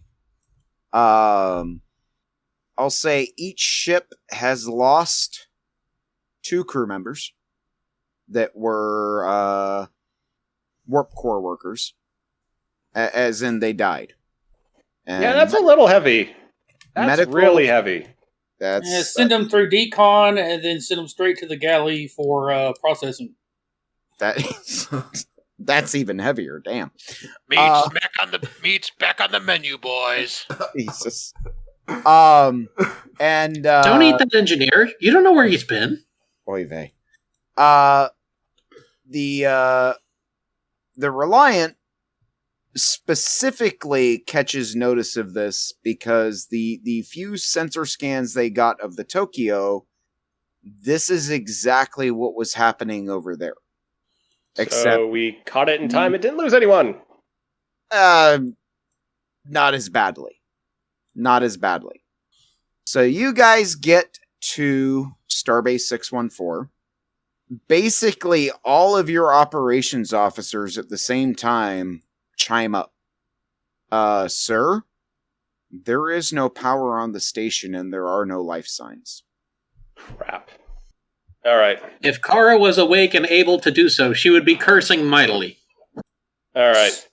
We need to figure out what's causing this. We need to stop it immediately. Is there any indication something is pulling energy out? Or someone. Or someone. We got out of the nebula and that wasn't it. We approached the starbase and it's also taken out. Scan the starbase, look for any signs of heat or anything residual that might indicate that something's over there. Chorog, Hassel, I need you guys to give me I'll call it an insight science roll. Insight plus science. And I am gonna, you know what? I'll leave it to you, Duncan. Do you want to roll it, or do you want Moon to roll it? Well, we're doing a science scan, or doing a scan of the ship. Again, it's weird that Graves would be doing the role himself as the commanding officer, like operating the sensors himself. Well, I'm not saying Graves is the one doing the scan. I'm saying, do you want Moon to be... I can roll for Moon. But Damn, JD. Yeah, it's just, when you... I'm saying you're the one in command of the ship, so in this particular situation, since it's an NPC doing the role, I would say Graves gets to do the role. Yeah. The just for this system, it does tend to break down though, because if Moon's doing the role and he's at con, my con skill is 1, and that wouldn't be applicable to him. Well, and I didn't say con. So, well, yeah, I'm just sort of giving an example. That sort of that translation. So Graves is a commanding officer. Yeah. Well, the skill system isn't set up to sort of allow that throughput. Like I take on the roles of those under me. Well, and that's where the ship stats come into play. However, because JB and Augie are basically playing NPCs, even though they're not, they don't get the benefit of having the ship help them. Because we don't have ship stats for them. We do have ship stats for the Reliant. Yeah, I'm just saying is that for a role, for Moon doing the role, we need to just come up with an arbitrary target number for him. It doesn't fall to my stats. Okay. Well, and that's all I was saying is it's up to you how you want to do that. Well, I mean, pirate ships aren't exactly known for their science departments. Yeah, so you just need to, based on Moon's skills, just come up with a target number that's reasonable, like 12 to 14. Yep. And then if the ship is assisting, then we go ahead and assist or have the skills for that. And considering the stats of the ship, and I'm even going to give the engineering department automatic success to this because obviously this is a matter of grave importance. Oh boy, all you needed was 1 success and you got 3. You have maxed out your momentum. Yay! All right. So, what exactly were you wanting him to scan for? Scanning for any signs that something is basically on board that shouldn't be there. All right, so there are absolutely 0 life signs. There are absolutely 0 energy signatures, except, and here's the thing, here's where the multiple successes come into play. That same thing you guys detected with your warp core, whatever it was that was draining the antimatter and spreading it around, has been happening on Starbase 614 for the last day and a half. So that would make sense. That doesn't help, though. Like what Oakley just said. Anything requiring the attention of Captain Graves is of grave importance. Yeah, so... so basically there's no sign that there's anything on that starbase, basically, other than that they had the exact same issue we did, which we could probably tell from the fact that they're dead. Mm-hmm. So we have no reason to board the station. Except you now have, scientific recordable evidence that it is exactly the same issue. You still do not understand what it is. You still don't know what the cause of it is. But you are seeing the same scientific evidence of symptoms of there is something going on with the antimatter reactor. So again, there's no sign that we should board the Starbase.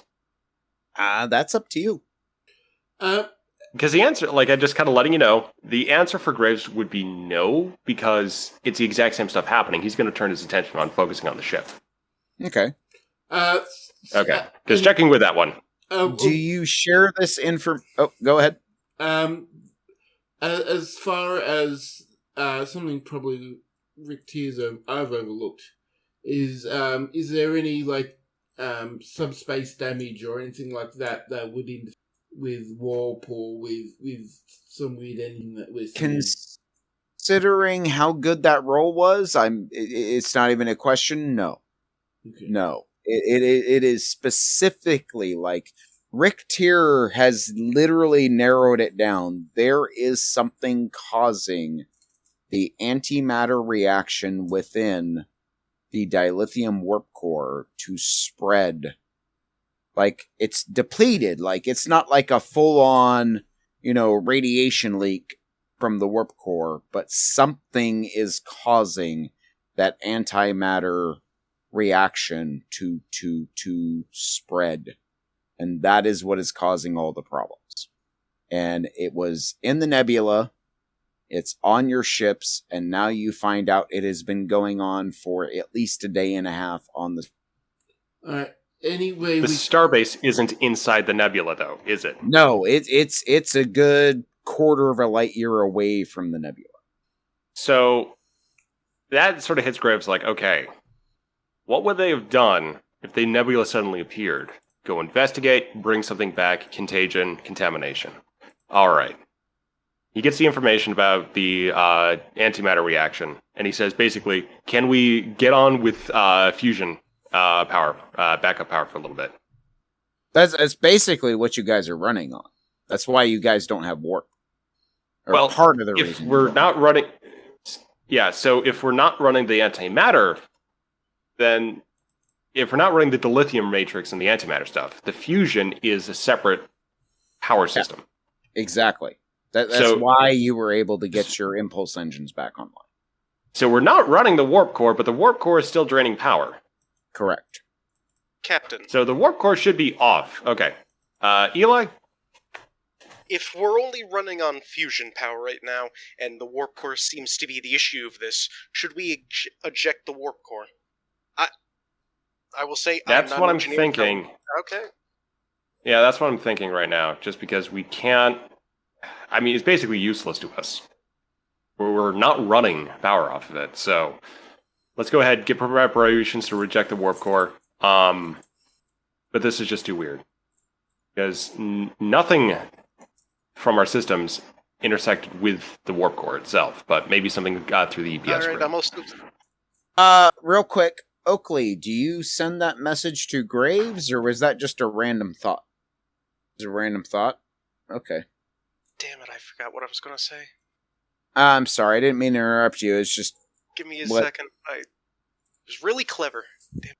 Okay, so Oakley sent a message saying that if oh no, he ship said he didn't send it. He said it was just a random thought. He also said, but Oakley could have typed it and sent it something to the captain. It's not exactly a definitive answer now, is it? Oakley! Which is it? Was it a random thought, or was it something he sent? Alright. So, Graves gets a text message from Oakley. If a ship entering the nebula can bring something with it, I wonder if there have been any ships that left the station before it became a derelict. Basically spreading it. So, yeah. So let's go ahead. Let's scan for any signs of impulse engines or warp trails if they were not hit as hard. All right, who's doing the scan? Chorog has been scanning the ship's power system and noticing a distinct misreading. Okay, so Chorog, I need you and anybody else doing the scan, I need you to give me a insight plus science roll. And I'm even gonna be nice on this because you guys have plenty of indicators. I'm going to decrease the difficulty I'm going to give you a +1 to the roll. Christ, you can't get a break here. Chorog really can't roll for shit, man. You're rolling like I did last session. Damn. All right, Hassel got a success. And Graves, who do you want to make the roll for your ship? Barely missed getting 2. Well, so we're doing the scans. Let's go ahead and still have Moon do it. All right. Which I believe we're doing 13. That was his number. Because that last roll no. This one, because I'm saying +1. Oh, it would help if I actually typed it right. So this will be a 14. He gets 2 successes. All right. There are a couple of impulse trails that Moon picks up from the station. However, they are very quickly determined to be dead in the water less than a day away. So we definitely got a contamination on our hands here. And we need to basically be able to scrub our ship of this, but we can't even identify what that thing is. So we could try to eject the warp core, but at the same time, any ship coming to assist us may come up with the same infection because it's able to spread almost irrespective of contact. The Starbase got infected from something passing by it. So we need more information. I mean, that's what it comes down to. As we don't have any indication of how to fix this, we don't have any indication of what course of action would be good. So Graves kind of getting that sort of that tense situation. It's like, okay, need to convene the senior staff right now. Hassel is ordering all power on the ship turned off with minimum life support left. All right. All crew members are to report with EV suits. Grog is doing the same. He is ordering minimal power to all systems except life support. All right. So we need if Kara's up and can handle it, we can do this in sickbay. But all right. So I want to get to that scene. Also, kind of keep in mind we're getting on towards 10:30, so we may need to hurry things along. Yep. So like I said, I want to get to that scene. So Kara wakes up in sickbay. And it's maybe an hour after you guys shut down the warp core. We'll say roughly about an hour after you guys shut down the warp core. She wakes up. And she seems fine. She's weak. She's definitely experiencing symptoms, but unlike those who perished working near the warp core, she seems to be capable of making a full recovery. Kara coughs and looks over the reports.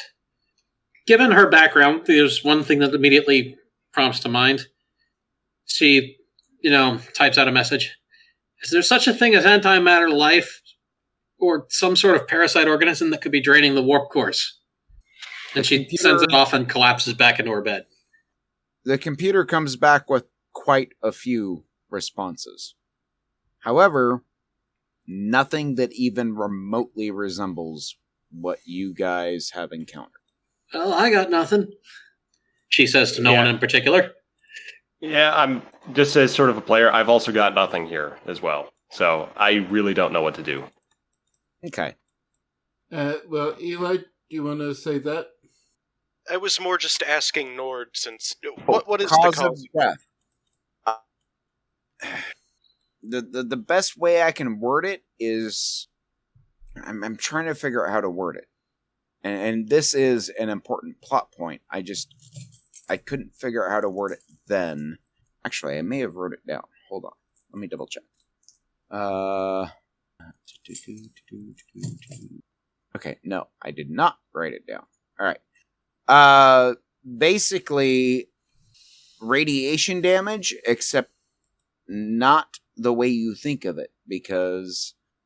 So here's the thing. Everybody thinks of radiation as this unnatural thing. Radiation is a very natural thing. Humans, every living entity gives forth radiation. That's what is causing the biological damage, is something is sucking the radiation. So basically, something's draining the life out of everything. Can we, Pretty much, yeah. Can we do some kind of tracing, like find out where the energy's going? Idea? Why don't you give What me a about roll? a low-yield photon torpedo burst like what Data used to expose the cloaked warbirds? All right, so how do you want to do this? Or do you want to do this both ways? Well, the Klingons can do the Nausicaans can do the Klingon-y thing, but Starfleet will do the Starfleet-y thing. See who comes to the answer first. So it's reason engineering? I can live with that. All right. So who is going after trying to scan for where the energy is going, and who is going for doing the photon burst to see if there is any kind of trail? Because those are going to be two different roles. I'm going to do the photon burst. And Rick will All try to do the... Alright, scanny thing is going to be reason plus science. The photon thing is going to be insight plus engineering. And I'm not going to spend any threat. Well, luckily, JB's an engineer. Oh, I'm going to use my determination to re-roll those, both of those. Alright. Finally, I get something. JB got 2 successes. Actually, don't spend your determination, because remember, you guys are maxed out on momentum. Oh, well, okay, I'll just use 2 momentum then to... Alright. Okay, 1 success for me. Alright, so between the both of you, you get 3 successes. It's not a single... There is something within this region of space. However, it is currently focused on the Starbase's warp core. Ooh, time to blow something up. Damn. But all your scans, all your indications, there is something that is basically spreading out from the nebula. And the highest indication that you have, based on your range, based on your sensors, based on all your everything, based on all your scans, there is something within that starbase that is literally sitting in the warp core of that starbase that is exactly what you guys have been looking for. And when you do those scans, it was on your ships. When you guys turned your warp cores off, it left your ships. That old Romulan ingenuity. Muskin determination. I'm going to assume you guys share the information. Yeah, sorry, yeah. Rick would definitely call the captain. Captain, from the recent scans that we've done, we've been able to pinpoint some form of source for the energy draining.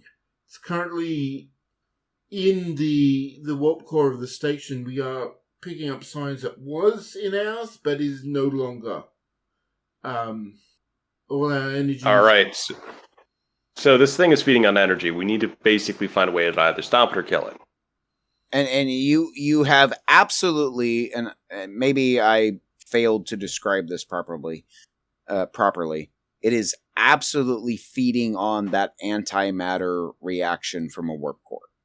However, so anytime anything that emits radiation, which every living being emits radiation, gets near it, it feeds off of that too. And that's why people have been dying. I feel that Chorog should share his findings with the Starfleet ship as well.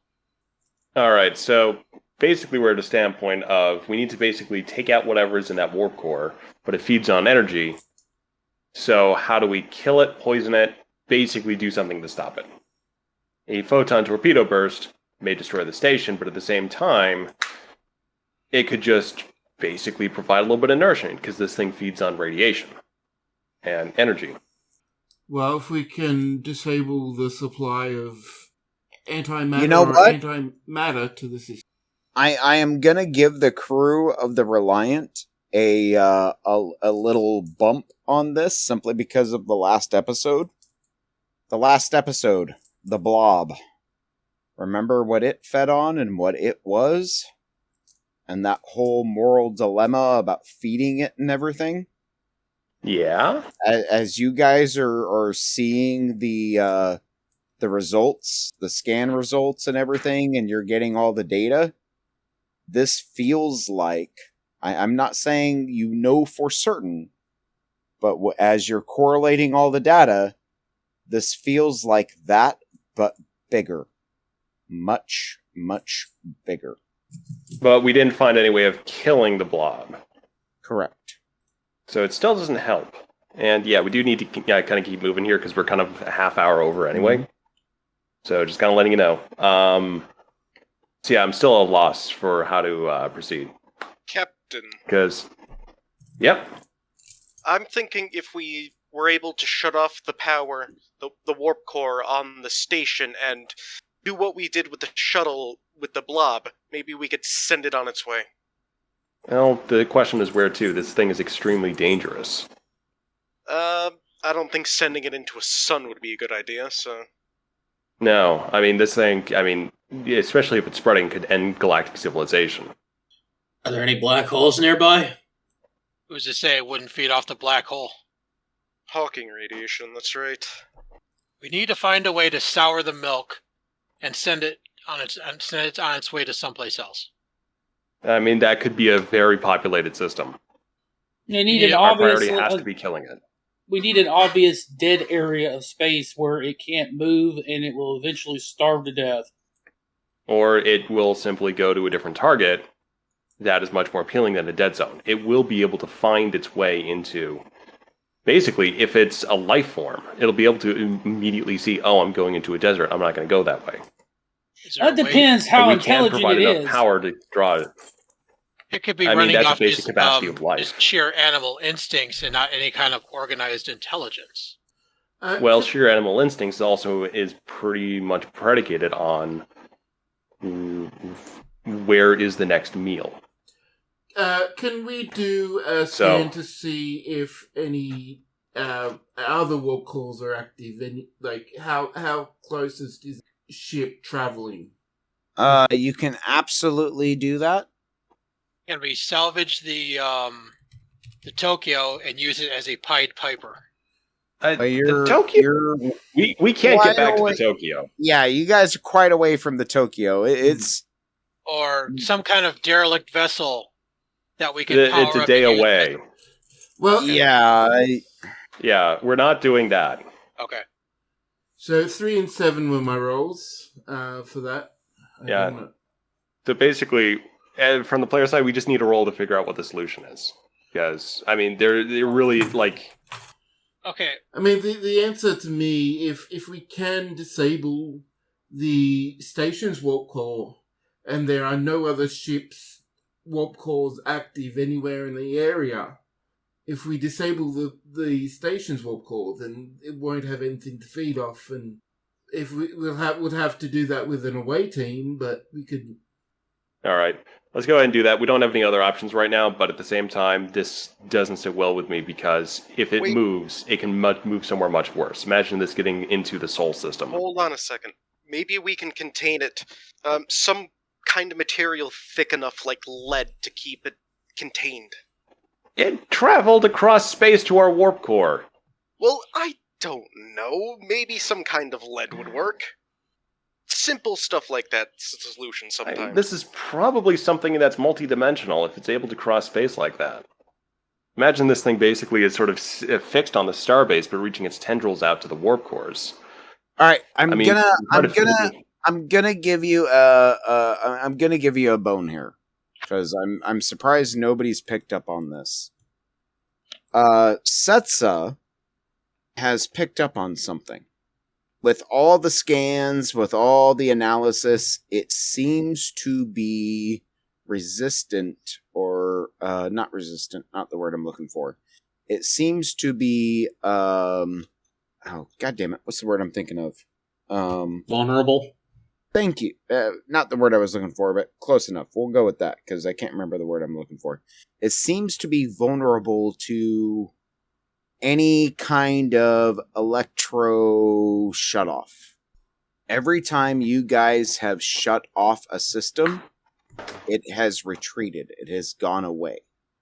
Not when So it in a shuts off a system, but when you intentionally shut off a system. And anybody who knows about electrical systems, it gives that brief little spark, that little pulse. Setsa has figured out that little pulse is what drives it away, what makes it retreat. But retreat as in just move away, or retreat as in it's taking damage? Not entirely certain. It could be Okay. either. She relays that information, so basically confirming the plan for going onto the station and shutting off that warp core. I don't... Okay. Eli? If it jumps from one thing to another, who's to say it won't jump into a person next once that's gone? Because it'll eat radiation, it'll go to the next source, and the next until there's nothing. We're out of options. I will say this. Based on your guys' roles and your observations, it does not seem to specifically go for living beings. That's more of a side effect of what it does. So it's only going for the antimatter, but in doing so, basically, if it's only inhabiting warp cores. Basically, yeah. So all the warp cores off. We need to shut that thing down. That's the only way we're getting out of this. So Graves makes the orders and prepares the away team. So it's basically the entire senior staff and sets it, because we got to go all out on this, because we don't have any other options. Because I think you may have forgotten this. Yeah, we'll deck everyone out. Something about this entity has caused Whately to be completely crippled. So there is something about whatever this is able to affect psionics as well. Then how come I'm still okay? So let's not send Eli. You're not telepathic. You're empathic. I mean, it's similar. Well, yeah, so... Similar, but don't know what to... Yeah, so it's still affecting psionics, but the question is then, what do I do with that information? Because I'm sending the full away team. Basically, we just need to take out that warp core however we can. We need to do it soon. Mm-hmm. So Whately's out. So I don't know what to do with that. Give me Graves or anybody that has observed this, that knows Whately, knows his telepathic abilities. Give me a reason plus science roll. No threat, no nothing. Just give me a reason plus science roll. Eli and Kara both have 2 successes. All right, so Eli and Kara have both just deduced this thing is intelligent. This thing has sentience. Whatever it is, that is exactly what has caused the problem with Whately.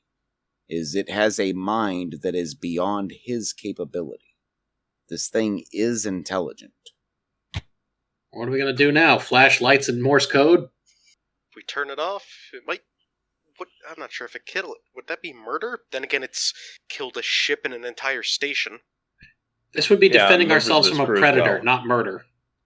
I have Lethians aboard my ship. They are psionic.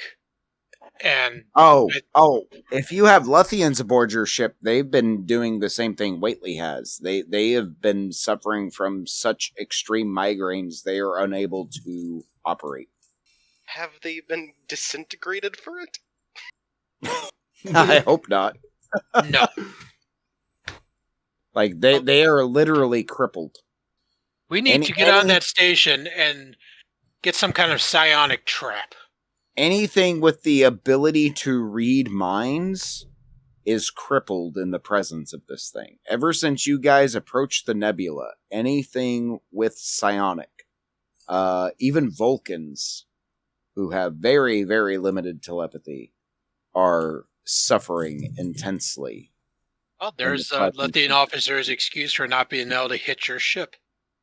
All right, so moving on, we do need to finish this up because we're well over. Yeah. So I've ordered the away team. I'll send my own team as well. Yeah. Now, what you do know, and somebody did a roll earlier, and I thought I said it. Maybe it didn't get picked up. It seems to be reluctant to approach any kind of electromagnetic pulse. Something about electromagnetic pulse drives it away. So we can basically detonate an EMP on the station. Fries the warp core, and then drives it out. Now, the question is, how do you want to use that knowledge? Because there's a lot of ways you can do that. The question is, what is the most effective? Well, Kara want big boom. Overload the fusion reactors. When they go, it'll release a huge electromagnetic pulse. Every time it's been done has been connected. So every time it's been done, it's been connected to the system that has been it's been connected to. So like the actual energy EPS systems, the electrical systems within the station, they themselves need to pulse. Yeah, so basically feed an EMP pulse through the EPS conduits. Mm-hmm. That fry and feed that directly and shunt that directly into the warp core. Ensure the warp core is settled safely, so there is an uncontrolled antimatter reactions. Get that set first, and then we can.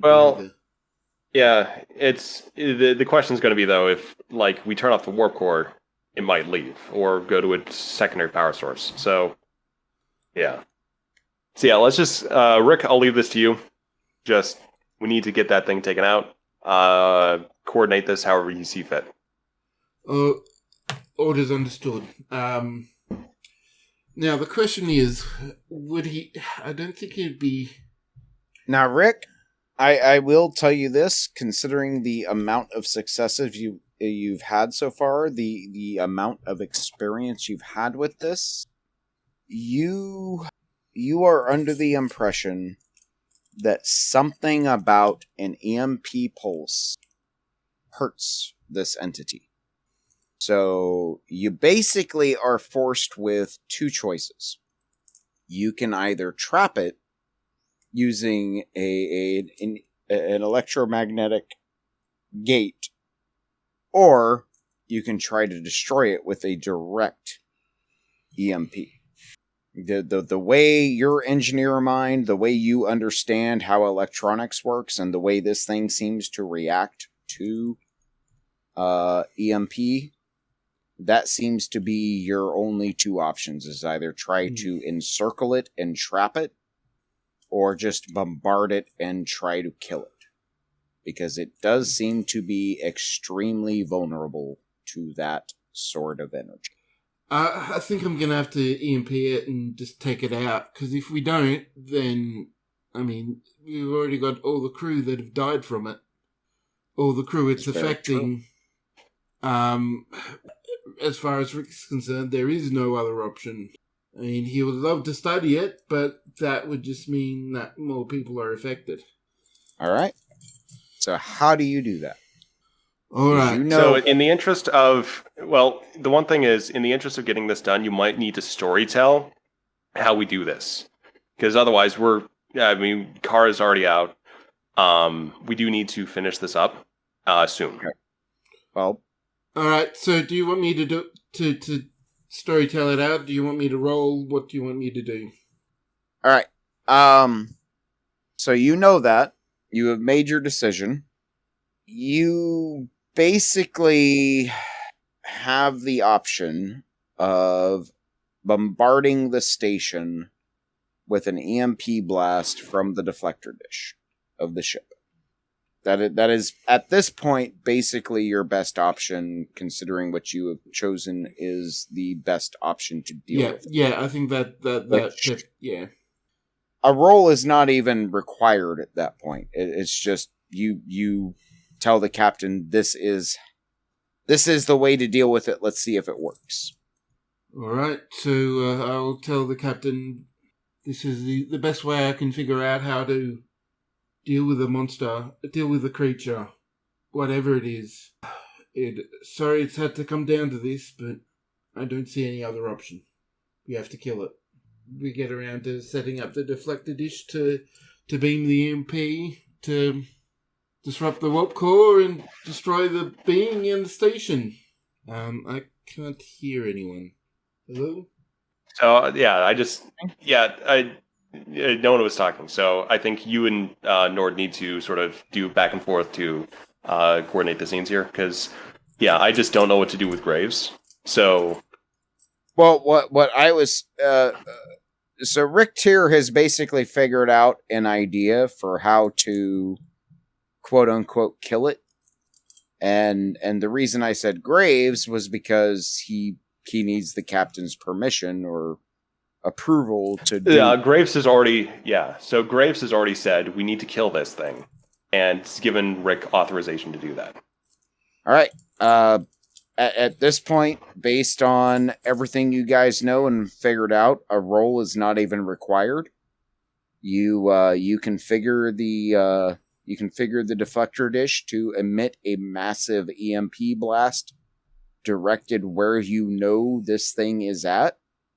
However, there is going to be a roll required for one specific thing, and I'm not entirely certain who should do this roll. Who is running the sensors of the ships? Because that's going to be way roll.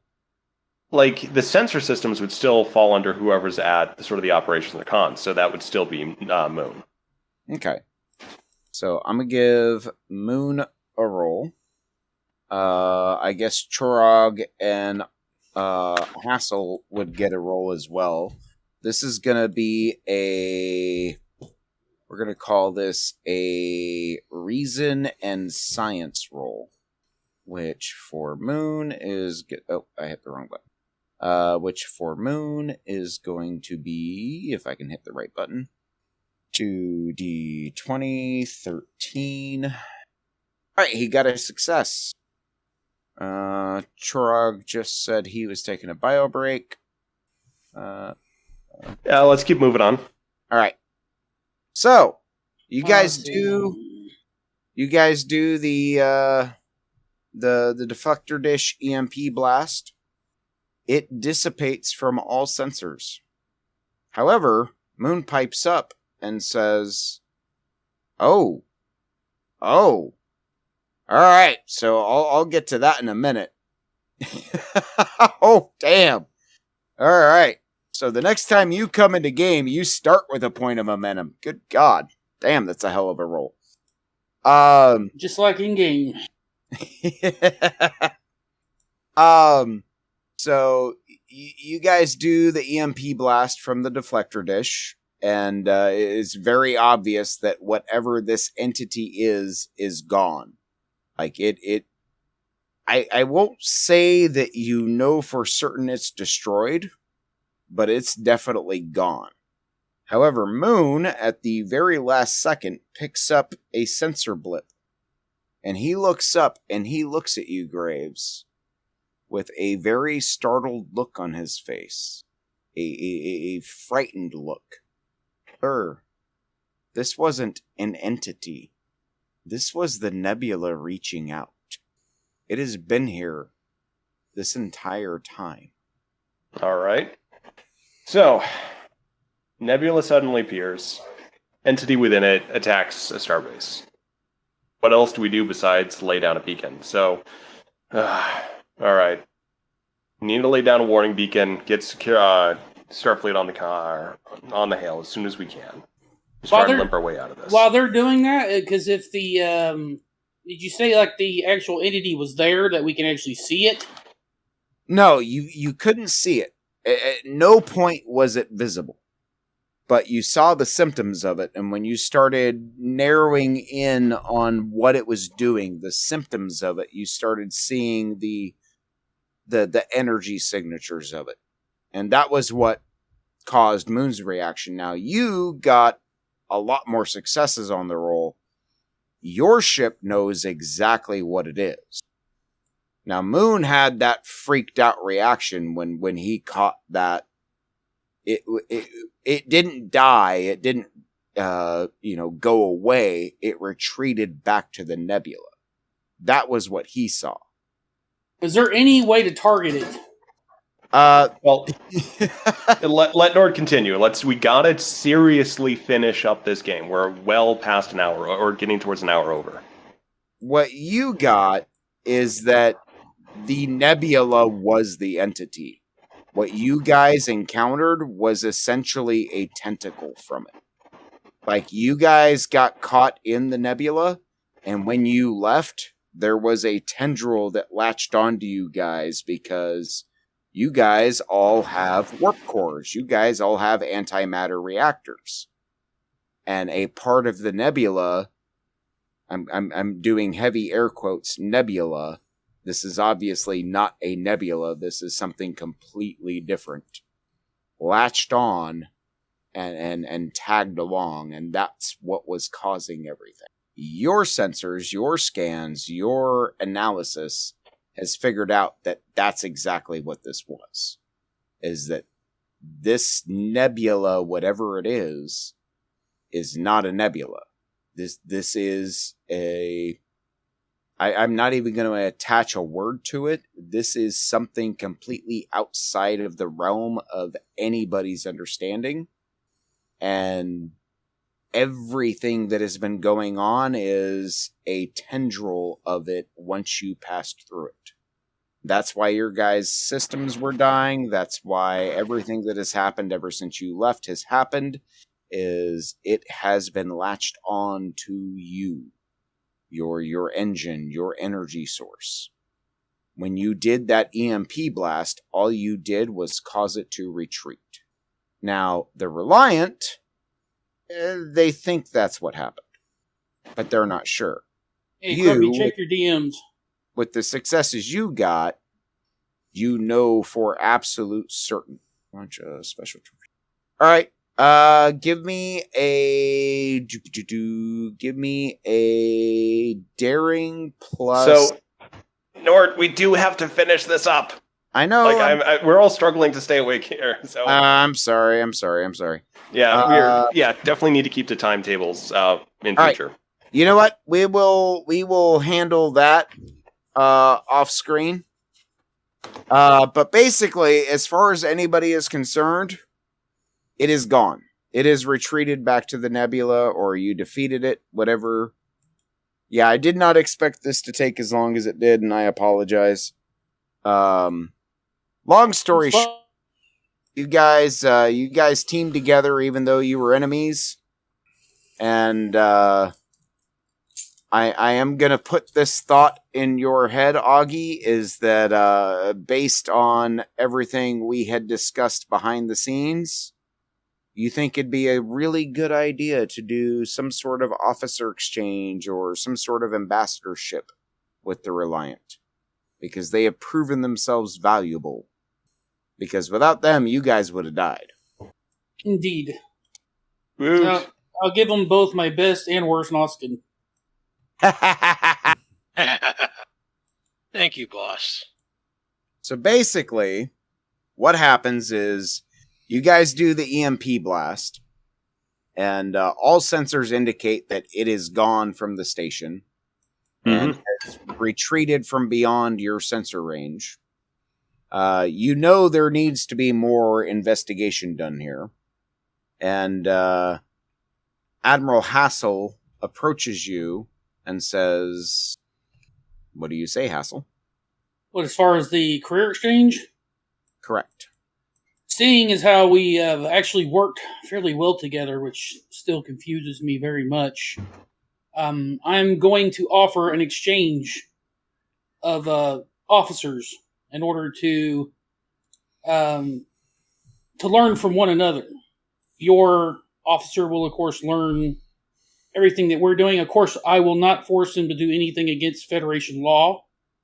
They will not participate in any raids or anything that's related to the Klingon Empire itself. But Chorog needs to learn discipline. He needs to learn how not to think with his ass, because he is repeatedly killed his officers, my officers, randomly shoot people in bars, get us kicked off of Deep Space Nine. And that was Quark's fault. You're the one that pulled out the Sparwave pistol and shot the guy. All okay? right, guys. Yeah, you guys aren't in the same room when this conversation is happening, so... Yeah, it's Graves and Hassel. So, Graves says, all right, I get your point. Now, as far as giving you one of my people, right now, we've lost 2 crew members. We're on a skeleton right now. Starfleet may be able to arrange something. I'll let them give you a specialist that's well above her pay grade right now. If you just want to get Charg some discipline, we'll gladly take him on right now. Because, trust me, shooting random people on the ship, that is going to stop when he gets on board Reliant. Good, that's what I want. Because getting new officers to do what we do is not easy. Yeah, so we'll definitely whip him into shape. Get him basically off that little killing streak there, but definitely, well, let's put it this way. If there's a problem, I'm going to deal with it. Otherwise, yeah. Good work, Amelia. Tough situation out here. And yeah, let's just hope we don't have to deal with this one again. Yeah, well, you'll see me again, trust me. Oh, yeah. Yeah, small galaxy. And Graves kind of gives a little bit of a smile with that. And says, yeah, and this certainly isn't the first time we've done something like this either. Again, that context in the Empire, Commander Karn, we've already kind of worked something else with this, so yeah, any questions, definitely reach out to him. Because, yeah, he's got a contact with us as well. Will do, and glad working with you. All right. Well, you stay safe out there. So with that, it's sort of a... either they close the comms or Chorog leaves, or Hassel leaves for a ship. And then Graves kind of just sinks back in his chair and just kind of is at a complete kind of loss out of all of this. And it just sort of has this feeling of just, yeah, something needs to change here. In terms of he's thinking at this point that he's failed. Like, he needs to do something different because he lost 2 people. And he's just kind of he's just sort of sitting in the ready room in the dark, and it's just sort of, and that's kind of where we leave Graves. Okay. Hassel, I know what you're gonna do, so we'll deal with that off screen, and that will definitely have repercussions later. I think that's a good point to end the episode. That would be a good point to end the episode, except there is one last thing. All right. Whately wakes up. He's in sickbay. Nobody else is there. It's dark. It's quiet. He is unaffected by the influence of whatever that nebulous entity was. But when he wakes up, he immediately sits up off his bed, his bunk, whatever, his med bunk, and he closes his eyes. And he starts reaching out toward that entity. That's where we're going to stop. Ooh.